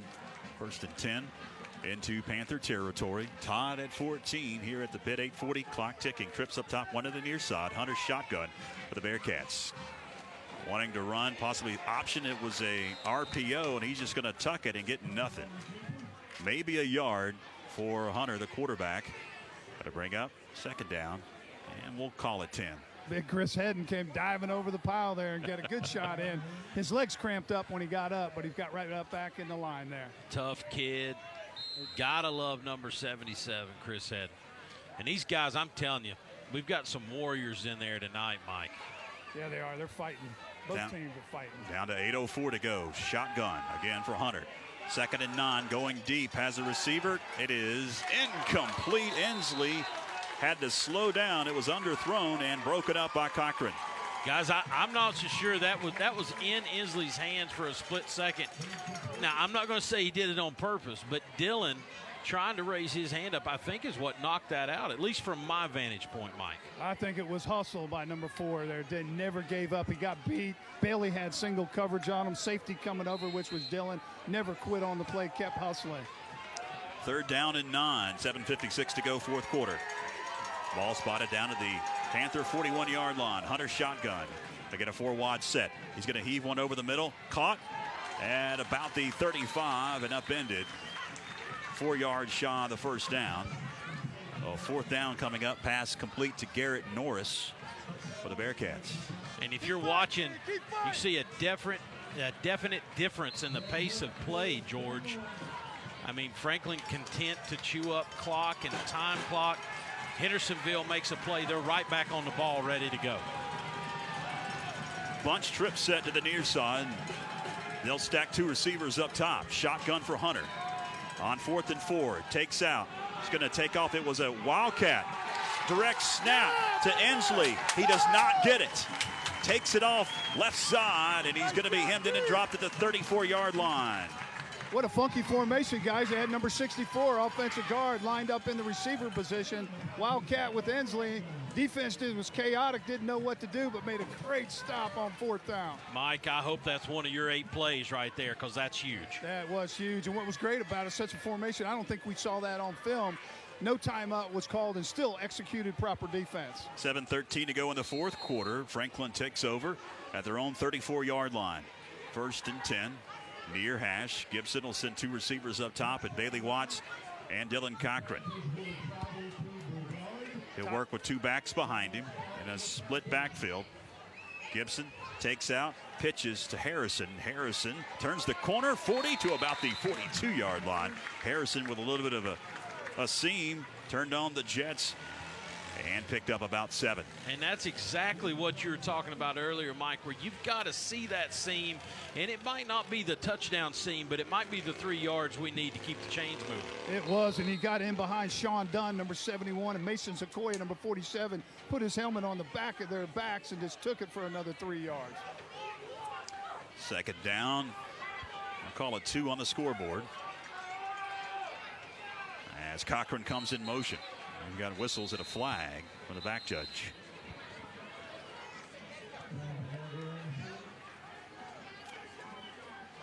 We will see what the flag is on. Stops the clock. 6:32 to go in the 4th. Ball start on the offense. One of the guys over there on the left side flinching, I think. Coach Josh is yelling at the referee, or having a discussion with him, that Hendersonville defensive line is mimicking the snap count. It's going to be a 5-yarder, makes it a 2nd and 8 coming for Gibson and his troops. Near hash at the 36. Clock starts to tick again, down to 6 minutes and 19 seconds in the 4th. We are tied at 14. In motion goes Cochran. Pitch to Tyler Harrison. Harrison goes nowhere this time. Felton, number 3 for Hendersonville, able to come off his block and belt it behind the line of scrimmage. In fact, lost about 4. It's going to bring up 3rd down and 11. And that conversation you were talking about that Josh was having, our left side of our offensive line trying to talk to the back judge, and he was having none of it on that previous play. 3rd down and long coming up for the Panthers. Down to 5 minutes, 35 seconds left. Shotgun this time for Gibson. Drops deep in the pocket. Heaves one far side. It's out of bounds. Too tough. Cochran was his intended receiver. Going to bring up 4th down. Here comes the punting unit. A lot of pressure coming at Blake on that one. Lucky just to get it off. Tyler Harrison actually kept him from getting his clock cleaned right there with a last-second chip block on a kid coming off the edge. Yeah, I was on my toes there because Blake's back was turned. He didn't see that left end coming full speed. Tyler Harrison just gave him a little chip and saved Blake's back. 5:27. Clock is stopped in the 4th. 4th down, 11. Gibson will punt it away. Stands at his 21. Ensley stands at his 35, awaiting the punt. Tied at 14. Kick is away, angles it near side and out of bounds. We'll see where they mark it. It's going to be difficult for the official to determine this one. They're going to mark it at the 38-yard line, where Hendersonville will take over. 1st and 10. Idea was right. Angle was a little wrong, but Blake Gibson's just as tired as everybody else out there, Mike. Yeah, there's a lot of effort. You can tell we're in conference. It's the first game of the conference. 6-team conference. We got 5 conference games. There's a different feeling down here tonight, guys. Well, and you know, we haven't really talked about this tonight, but this conference we're in, this Mountain 6, what a gauntlet of teams we've got to go through. Hendersonville again will spread the field. 5:20 to go in this tie ball game. Fourth quarter. Hot at 14. Shotgun for Hunter. Gonna swing it out near side. Inslee hit immediately. And he did not hang on as he caught that one and then went to the ground. Great job, Bailey Watts. That quick first step. As he saw that ball floating in the air there, he took his opportunity, timed it up perfectly. Kalen Inslee couldn't hang on. That's been a real fun battle to watch tonight. Number 9 in the red, number 10 in the white. On second down, handoff going nowhere for the Bearcats. Maybe a yard. Going to bring up 3rd and long. It was quarterback that just took off. As I look down, they had already gotten back to action. They are quick. He's got to come off the field, though, doesn't he? Lost his helmet. Did he lose his helmet? Yes, he did. Yeah, should have to come off the field. He does come off the field, so we'll see who is going to be the signal caller. Well, they won Wildcat. Looks like they probably will, as Inslee is back there. Hey, Byron, I took word that Inslee transferred after his freshman year. He played at North Henderson. Okay. All right. Yeah, I think that sounds right. I'd forgotten about that. Something very common in those counties with 4 or 5 high schools. 5 wide on 3rd down. They're going to fake the handoff as the Wildcat is run by Inslee. He receives the shotgun snap, fakes the jet sweep, goes forward for about 4, maybe 5. Going to bring on a 4th down and long, and looks like the punting unit will come on for the Hendersonville Bearcats with 4:16 to go in the 4th. Tip of the cap there to the Panther D tonight, Mike, on many levels. But the one thing early on, when they showed that Wildcat with Kalen Inslee and scored a touchdown, I thought, oh, God, one more thing for us to worry about. But the Panthers have snuffed that out quite regularly tonight. Yeah, they have. Harrison and Watts stand back at their 24-yard line awaiting the punt. Down to 3:50 to go in this one. Punt is away. It's got a lot of hang time. Harrison drops himself all the way back to the 11-yard line with a fair catch. And mark it at the 12. So the Panthers are pinned deep with 3 minutes and 43 seconds left in the 4th. Mike Wood, if I told you, I don't know, coming out one of these losses we had this year, that we would be tied with Hendersonville, 3:43 with the ball to go in the 4th quarter, would you have taken it? Whew, I sure would have. Sure would have this year. This what a great job these kids have done this year to battle back, put themselves in a position to contend like this, and a gutsy performance tonight. Shotgun for Gibson. Going to hand off Harrison. Turns the left corner. 10, 15, 20-yard line. Flag comes out.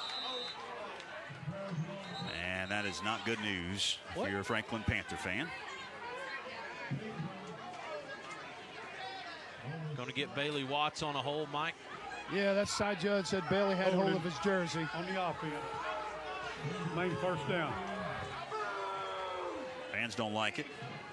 Stops the clock. 3:35 to go in the 4th. I'm going to push it back here. Boy, that's tough. That is tough. Pushes it back to the 10-yard line. It was a spot foul, so brings up 1st and 12. Tough because you play them from behind the sticks, and guys, you don't get a 1st down here. You take a chance of punt to them about midfield is where they could receive a punt. Down to 3 minutes and 27 seconds left in the 4th quarter. Clock continues to tick. Gibson under center. Bobbles the snap, picks it up. It's still on the carpet. Who's got it? It looks like Franklin able to recover it. My goodness. Back at the 7-yard line, they're going to say it was recovered by a Panther. Never had the exchange from the quarterback to the center. It hit the ground really quick. Blake reached down for it, and somebody kicked it back in the backfield. Luckily, I think that was Seth Price that jumped on it. Down to 2 minutes and 50 seconds left in the 4th quarter. 2nd and 15 after the fumbled snap. At the Panther 7-yard line, Gibson under center. Again, we've got some movement. Looked like the center snapped it and nobody was ready for it. Then he took it back. I saw. Start on the offense. Man, what a shame. We played such a good game tonight, man. We're fumbling a little bit coming down the stretch. Let's go, Panthers! Man, 2 penalties and a fumble for backwards yardage the last 3 plays. You said it, Mike. After a gutsy effort like we've had all night, you hate to see us at this point sort of shooting ourselves in the foot. 2.5 minutes to go, tie ball game, 2nd and long. I'm going to push it back to the 2-yard line. Gibson drops in the pocket, heaves one far side, and out of the reach of Bailey Watt, streaking at about the 30-yard line. That'll bring up 3rd and 15 from the 2. Looked like a pretty good throw out there, Mike, and Bailey trying to give his best effort to get to it. Yeah. Just couldn't get it in his hands. That's on the other sideline, so I couldn't really tell how close it was. Just a little go route. Offensive line gave him plenty of time. But once again, Bailey Watts matched up against Inslee, their best athlete. Pretty tough catch and throw. It's going to bring up a 3rd and 15. They're going to mark it at the 4 now. I didn't think the scoreboard was right. The 4-yard line. Hard to tell in this booth. Gibson, hands to Harrison. And Harrison going to get some yardage and get out of the shadow of his goal line up to the 12, maybe the 13-yard line. That'll give Blake Gibson some room to punt it here. It'll be 4th and 11. He hasn't called the punt team out yet. Oh, there he goes. Gunslinger. Down to 1:55 with a moving clock in the 4th quarter. We are tied at 14, fans, here at the pit on Homecoming 2018. Put it in the hands of the Panther defense to shut them down and go into overtime here, guys. Inslee will stand at about the Panther 40-yard line, rather. Punt is away. Going to be angled near side, hits at the 45. And going to be picked up in Panther territory by Inslee down the near side. Flag down. He's out of bounds at the 35, but this one's going to come back, it appears. What was the penalty, guys? I didn't see anything. I didn't either. It's on the sideline right here. They're going to check the marker. It was on the Panther sideline. 1:24 to go in the 4th quarter. Tied at 14. Hendersonville's going to get the ball back on the other side of the 50 after this penalty. Block in the back, Hendersonville. I'll take his word for it. I think it was a great call. Yeah. I saw it. I just didn't want to. So it's going to push it back to the 46 of the Bearcats. That's where they'll take over 1st and 10 with 1:24 remaining here in the 4th quarter. And we are tied at 14, fans. Get ready for a fantastic finish in this conference opener. Trips up top, one to the near side. Woodson Hunter, the quarterback, barking at the line of scrimmage. Settles in the shotgun, awaiting the snap. Grabs it. Pump fakes, going near side, and it's going to be incomplete, almost picked off. And then a headshot by Inslee on Dylan Cochran. No flags. Wow. I mean, that was leading with a helmet, or at least going after. Hit Dylan right in the chest, and one he certainly should have caught, not able to come up with it, but exposed. Inslee knew that ball was overthrown, guys, and he knew that to keep his team's hopes alive, he had to break up the interception. So he laid the lick right in the chest of Tyler Harrison, who, by the way, was Dylan elevated. Cochran. I'm sorry, Cochran, yeah. Dylan Cochran. I was right next to that on the sideline. Got to get out of here, but it looks like the helmet hit him right in the stomach. Looks like it knocked the wind out of him real quick. Yeah, that's the point I was getting at, Mike, is that he was in the air. I don't think it could have been a helmet-to-helmet or anything. He hit him really the only place he could have hit him. Dang, he had that, man. It was right in his hands, and then he just took that shot in the belly. Couldn't hang on to it. Tough kid. Way to go, Dylan. He's up. And he's going to get up and walk to the sideline. And hopefully just got the wind knocked out of him. 1:18 left in the 4th quarter. 2nd and 10 coming up for the Hendersonville Bearcats. We are tied at 14, fans. Late in the 4th quarter. If he'd have grabbed that one, this place would have erupted. Ticking towards the top of the hour of 10 o'clock. Most of the fans are still here. A few have hit the exits on homecoming night.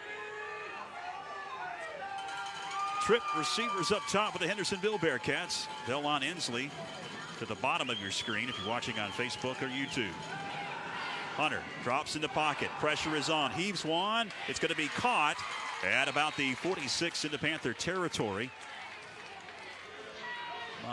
Nasir Artist. It's going to be 2 yards shy. The clock's going to tick down. Under 60 seconds left. Third down and a long yard coming up. And now a timeout going to be called by Hendersonville. And we will keep it here. Don't want to miss any of the action as we tick down the final seconds of this conference opener. Do we have any updated scores, Byron? Yeah, let's see if we can't get one here from Silva. We've got a score reported now of a final. Pisgah pulls it out 13-8 over the Mustangs. Wow. Brevard a final over East Henderson 27-0. And that's all the Mountain 6 teams in action tonight. Of course, the one you have here at the pit. But you do want to mention that score of a like opponent for us here. You know, Tuscola handled Smoky Mountain pretty easily, guys. And tonight they went down hard to a team we beat, Asheville, 37-6. Third down and a yard after the timeout by Hendersonville. They've got 2 left. Trips near side, one up top, and a man goes in motion as it's going to be a Wildcat. Inslee takes the direct snap right up the middle, 40, 39-yard line, enough to move the chains down to 54 seconds left.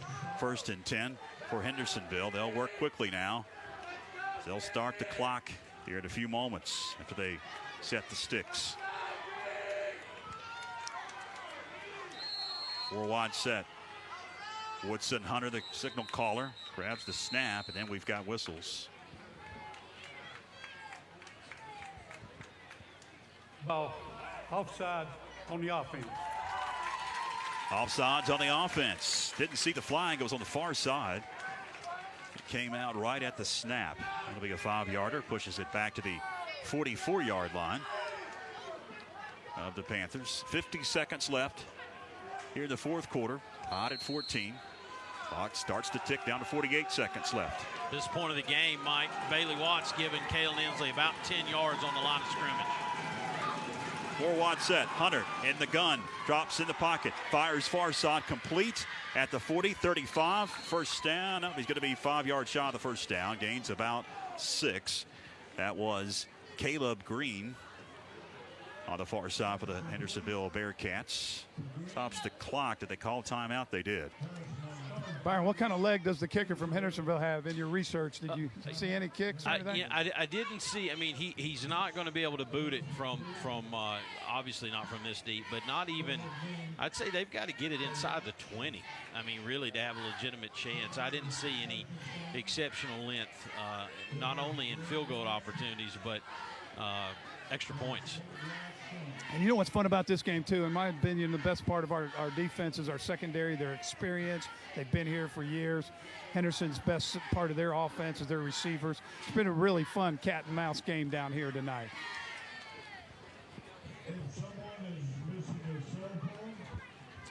We get a score update.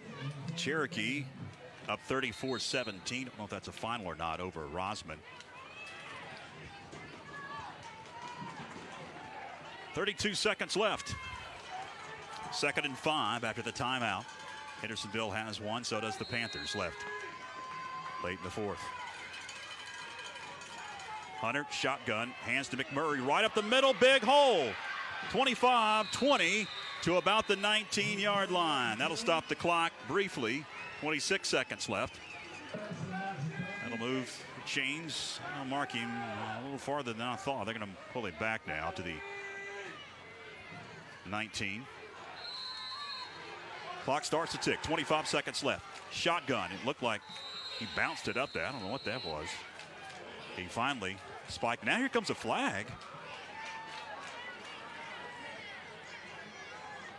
Let's see what this is. I'm a little confused. It was a strange I think when play. you do a spike, you have to make an up and down motion, Byron. I think he just pushed it down. I think that's what they're going to call. And is that a penalty? Well, the thing I was thinking out here real quick, I thought it would be a live ball. Because, you know, a spike, you got to go up and down motion. Gotcha. A fumble. He caught it and just patted it to the ground. Now a long discussion. So in other words, it has to look like a pass attempt is what. 23 seconds left here in the fourth quarter. We are tied at 14. Hendersonville has it at the 19-yard line of the Panthers. Long discussion going on after what appeared to be almost like dribbling the football, trying to spike it. That's it. They're going to pick up the flag. Now, look, what did the spot of the ball change though? So he basically did call it a fumble, right? Is that what I'm seeing? Looks like they're going to call it a knee, like he took a knee back at the 23. Josh is wanting an explanation from the side judge here.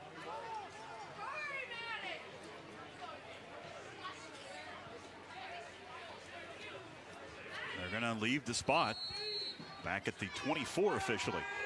2nd and 14. Hunter, shotgun, fires one, incomplete. Had two receivers in the same area. Is that Joseph Chiata breaking that up? Yeah, he broke it up, had good coverage on him, just couldn't jump high enough to tip it, but was right in front of the receiver, blocked his view. The Sear Artist and Garrett Norris, the intended receivers, are in the same area, 9 and 8 for Hendersonville. 16.7 seconds left. 3rd down and 15 at the 24 of the Panthers. Late in the fourth quarter, fans. We're tied at 14. Both teams have one timeout left.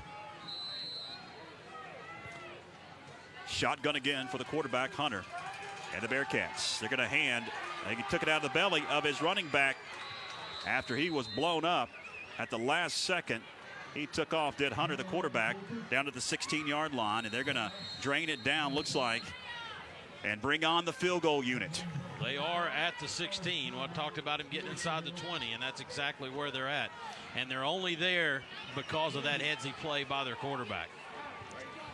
That play looked like it was going to be blown up and dead back on about the 22, but he pulls it right out of the gut of his running back and takes it off the right side and gets it to about the 16-yard line. So it'll be a 33-yarder to win the game for Hendersonville. 5.4 seconds left. First time the field goal kicker has come out to attempt a field goal tonight for Hendersonville, for either team. They've attempted some extra points. We'll see if it's the same kicker that's going to come out and attempt around a 33-yard field goal. Mike Wood is in the end zone. He can see if it's to the uprights or not. Holding will be Hunter, the quarterback. Ramirez will handle the kicking duties from the right hash. That's the far hash. Now timeout going to be called by Franklin. They'll burn their final timeout to ice the kicker. What a game, guys. Josh going to give him some time to think about it. Talk to his team. Mike Wood, you've been a special teams guy before. What are you telling your kids on this play right here? Well, I think the first thing you do, you go back to fundamentals. If you are going to block it, he does not let them leave the feet. They got to stay on their feet, so they got to get a good jump off the ball and, you know, just hold their gaps and see what happens. A lot of fun tonight, guys. I'm down here in the end zone right by the goalpost. I'm hoping to be flagging no good in here in a second. We need big Jesse Siegel is on the sideline. I need to stick him in there. Yeah, they're going to come, you know, when we work it in practice, it'll come off of this right side where Harrison is. And then Dylan Cochran on the left side. They will be going hard or running a stunt with Mason Sequoia on the inside with Seth Price. Ramirez to attempt a 33-yard field goal. The snap is back. The kick is nowhere near. A bad snap. The hold was down, but it wasn't good, and it didn't make it. Josh Brooks calling for Blake Gibson. Get out there, take a knee, and let's play it some extra football. 2.7 seconds left. One knee away from overtime here at the pit. While we're waiting on that, Mike, let's tell our listeners about how overtime works in high school. We'll have a toss of the coin. Mike will be out there. They'll spot the ball at the 10-yard line. Both teams, similar to college, will have a chance.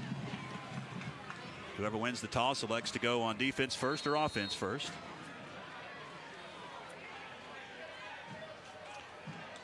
Gibson will just take a knee, and that'll do it. Regulation in the books here at the pit. Todd at 14.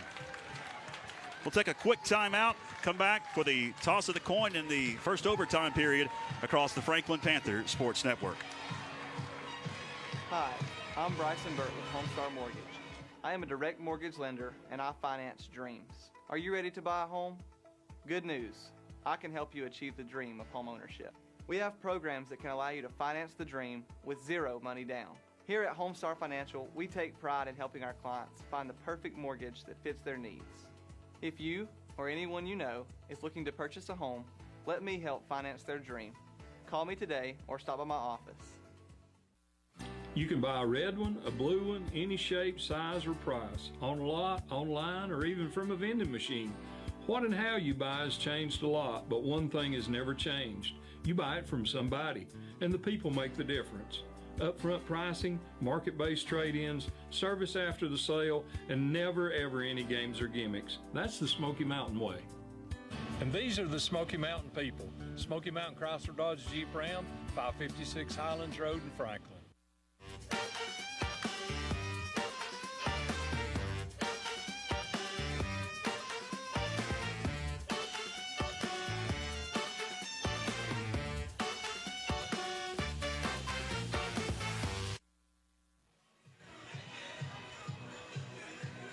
High school ball, they spotted at the 10-yard line, we believe.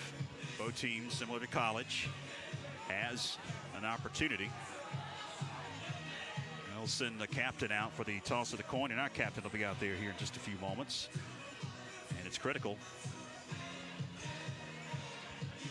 who wins the toss here, as you sure will elect to go on defense first.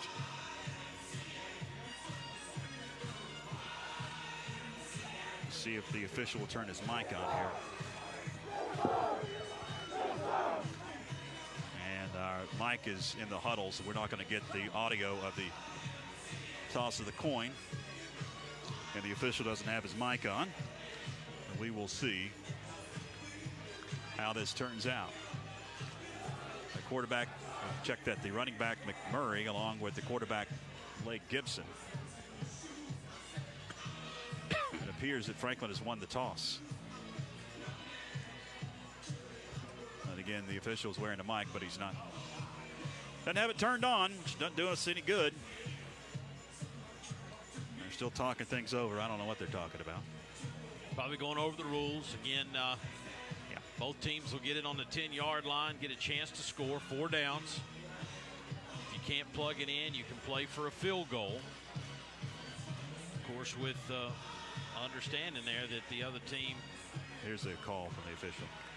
Won the toss and elected to go on defense first, and it will be on this end of the field. Now, we don't know who won the toss. His mic didn't cut on until after he had said who won the toss. Our defense is coming out, so we must have won the toss. Okay. So we're going to give them the chance first.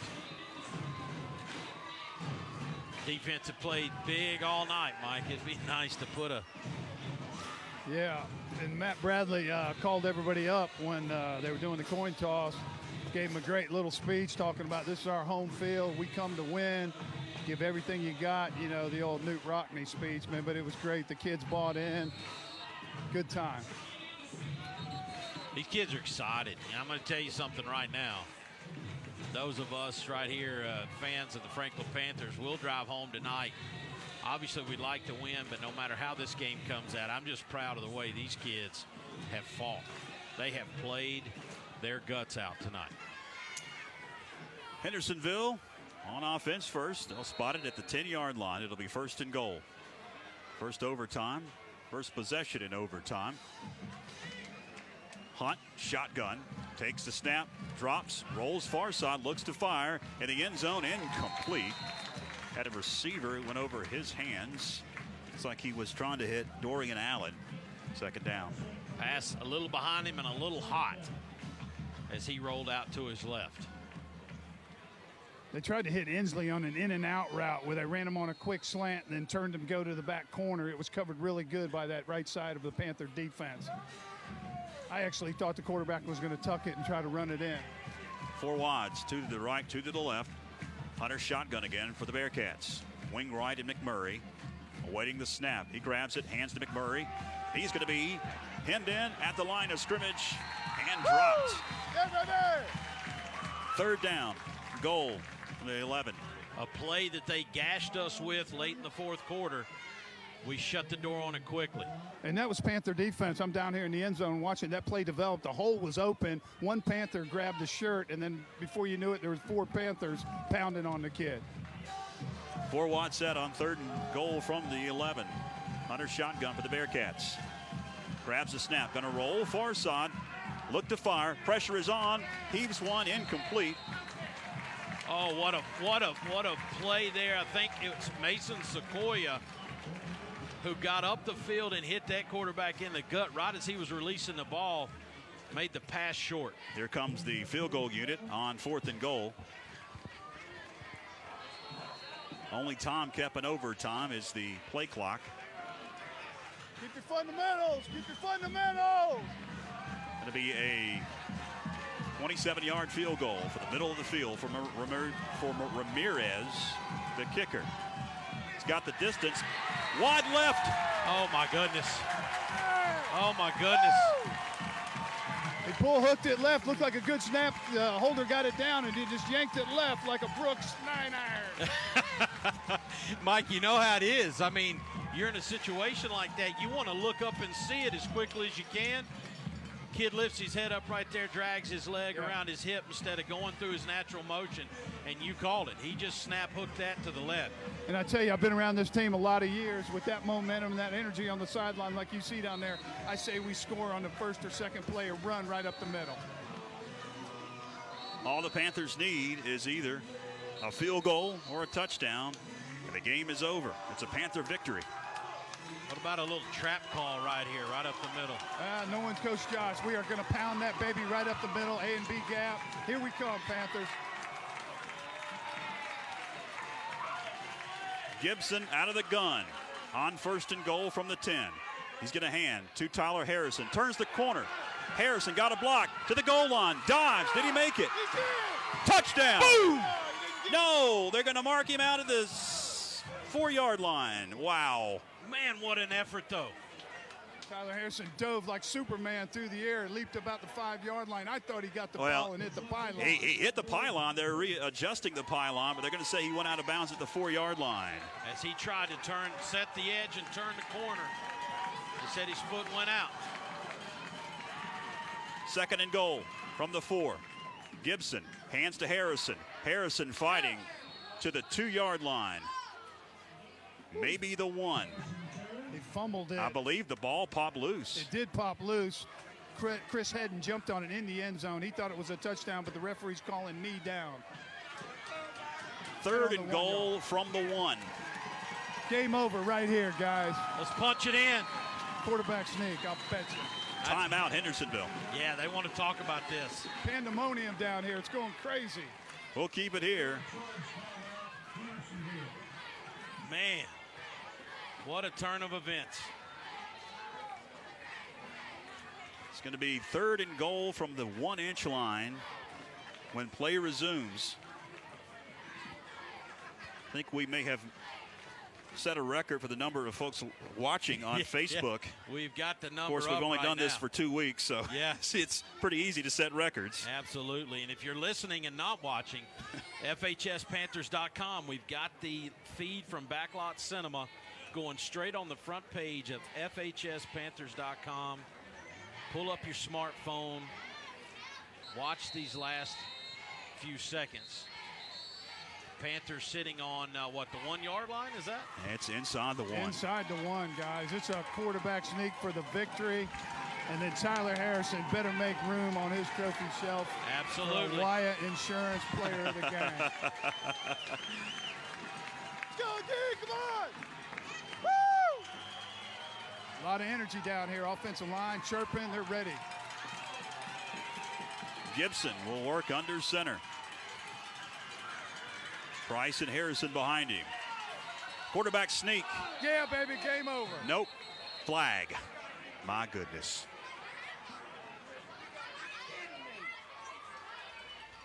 That ball offside on the defense. That's got to almost practically put it in the end zone. Yeah, it's only 6 inches away. 2-3 inches. I guarantee you they put somebody head up on the center this time. They had both defensive tackles in the gaps.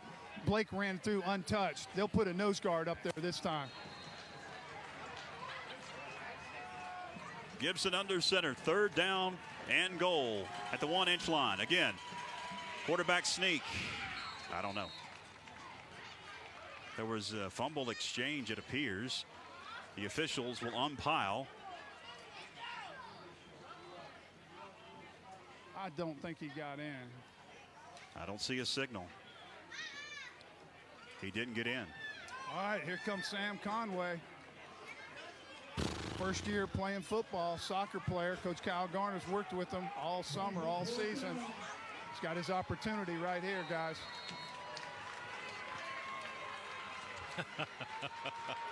Unbelievable finish in this one. Well, however nervous he was on that opening kickoff, guys, he's got the biggest play of his life right here. On the left hash. He likes it on the other hash. That's the only negative. It'll be a 17-yarder. We've got some issues with they're going to have to call a timeout. Josh is running on the field. I think we were missing the left guard. Yeah, down to 2 on the play clock. They had to call a timeout. I am not sure, though, that taking the penalty right there wouldn't have been okay, you know. It's a bad angle. It's a bad angle, and backing it up might help a little bit, but, you know, I'm not a kicker, don't claim to be one. I know this is huge for this young man. So another timeout. Both teams have burned their allotment in this first overtime period. And, of course, if Conway doesn't make what is an extra point, basically, we'll go to a second overtime. Sure. He is, I do want to point out, he is a left-footed kicker, Mike, and he's on the far left hash. Yeah, so it's an odd angle. You know, I'm right down there. He looks like he's got a hook at 5 yards from, he's only on the 8-yard line. Come on, Sam. 17-yarder by Conway. The snap is back. It's clean. The kick is up. That's good. And it's good. Franklin wins. Yeah, baby! Woo! Franklin wins. Look at that, baby. They're going nuts out here. Fans, players. What a great football game. 17-14 the final. Franklin defeats the Hendersonville Bearcats in overtime tonight at the Panther Pit. What a homecoming victory for these Panthers. One of the best games I've seen in the pit. Both teams now will meet at midfield. They will shake hands, and Mike's going to try to grab defensive coordinator Matt Bradley and get some post-game comments. What a game here tonight. Appreciate everybody listening and watching wherever you are tonight. On air at 104.9, 1050 a.m. Online, TuneIn app, Facebook, YouTube. Hopefully you enjoyed it as much as we did, as this one had a dramatic finish. Man, I say, so many twists and turns. Playing a team that you know at any time could take one 50, 60, 70 yards for a touchdown. What a great job by the defense tonight. It's like Matt Bradley is making his way over to Mike Wood, and we'll head down and check in with Mike. Yeah, we're down here with defensive coordinator Matt Bradley trying to catch his breath. Quite emotional here. Fantastic win. Coach, what do you have to say? Talk to me. I told him before the game that there's no greater accomplishment in life than doing something someone says you can't. There's been people that said we can't and we shouldn't. We shouldn't have been in this game. I mean, there's people probably listening and said we shouldn't have been in this game. We're in this game. In fact, we actually won this game. Love it, man. Love it. I heard one of your leaders just coming in from the handshaking line says, "Who says we can't?" That was kind of the motto this week. I loved it there when we were going in overtime. You huddled up the team and you said, "This is our home turf. This is the pit. We're here to win." I don't know the numbers, but it's something in the past, whatever, at home. It's awesome, man. I just can't. These kids, I mean, they fight their guts out in situations that, I mean, they shouldn't be in, but they are. And they are because the front of their jersey says they're supposed to be. Yeah.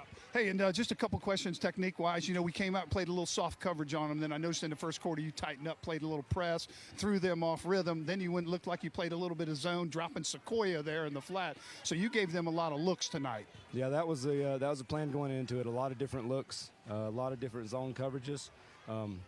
Hoping to get them in a situation where they threw the ball to us, and they did that a couple times. So that was good. And then, well, you were gutsy, too, coming down the stretch. I noticed you were blitzing those linebackers, Appel and Seth Price, a bunch, and then bringing off the corner, too. Yeah, I mean, that one before half, Josh Blackburn came off the edge and phenomenal play.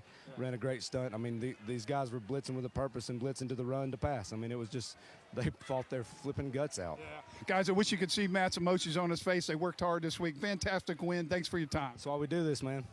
All right, thank you, Mike, and a victorious Matt Bradley, the defensive coordinator. And we mentioned it a couple of times, Byron, as we close things out on the Facebook and YouTube live feeds. The defense was the story tonight. High-powered offense, a lot of athletes, a lot of speed out there. Hand it to the coaching staff, hand it to those kids, a lot of them going both ways. And we saw them in the second half very tired, George. But think about where we were just 3 weeks ago in Mitchell High School, and just could not seem to ever be in the right place to make a play, and wondering if and when we could get that turned around. But the best coaching staff in Western North Carolina got those kids now a 35-0 shutout of Owen and a 17-14 victory over Hendersonville, holding Hendersonville to 14 points. Now, what I'm going to tell you is this is a Hendersonville team, George, that scored 49 on Owen and I believe 39 or 40 on Asheville. We hold them to 14 points tonight. Man, I don't know what else you can say about the effort, the heart, preparation, everything that goes in to winning a football game like this. That's going to wrap things up on the Facebook Live and YouTube Live feed. We appreciate everybody watching tonight. We're going to continue with the Curtis TV Radio Shack postgame show on WFSC 104.9 FM, 1050 AM, and online at WFSCradio.com and the TuneIn app. So if you want to hear stats, got some more analysis, Hawaii Insurance Player of the Game, that's going to be coming up on the radio side of things. Want to thank all of the fine folks at Backlot Cinemas, Ben Walker, along with Tucker Dixon tonight. He was running the show, switching things for us, along with Ben Walker and Logan Wallace and Adam Drake, adding technical assistance tonight to put this show on the internet tonight. For all of those fine folks involved with the video feed until 3 weeks on October 27th, I'm George Young. So long. You can buy a red one, a blue one, any shape, size, or price, on a lot, online, or even from a vending machine. What and how you buy has changed a lot, but one thing has never changed. You buy it from somebody, and the people make the difference. Upfront pricing, market-based trade-ins, service after the sale, and never ever any games or gimmicks. That's the Smoky Mountain way.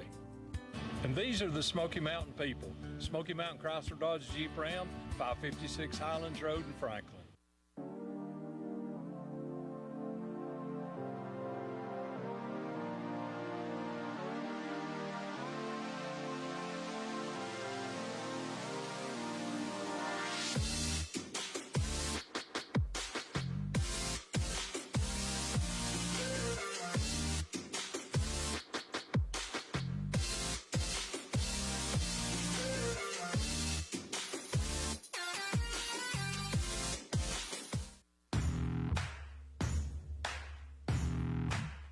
You don't have to train like it's the biggest game of the year.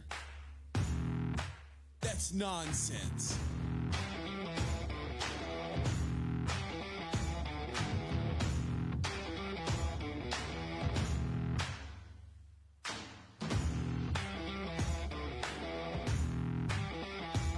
1040.com. Your taxes, smart and simple.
Hi, I'm Bryson Burt with Homestar Mortgage. I am a direct mortgage lender and I finance dreams. Are you ready to buy a home? Good news, I can help you achieve the dream of home ownership. We have programs that can allow you to finance the dream with zero money down. Here at Homestar Financial, we take pride in helping our clients find the perfect mortgage that fits their needs. If you or anyone you know is looking to purchase a home, let me help finance their dream. Call me today or stop by my office.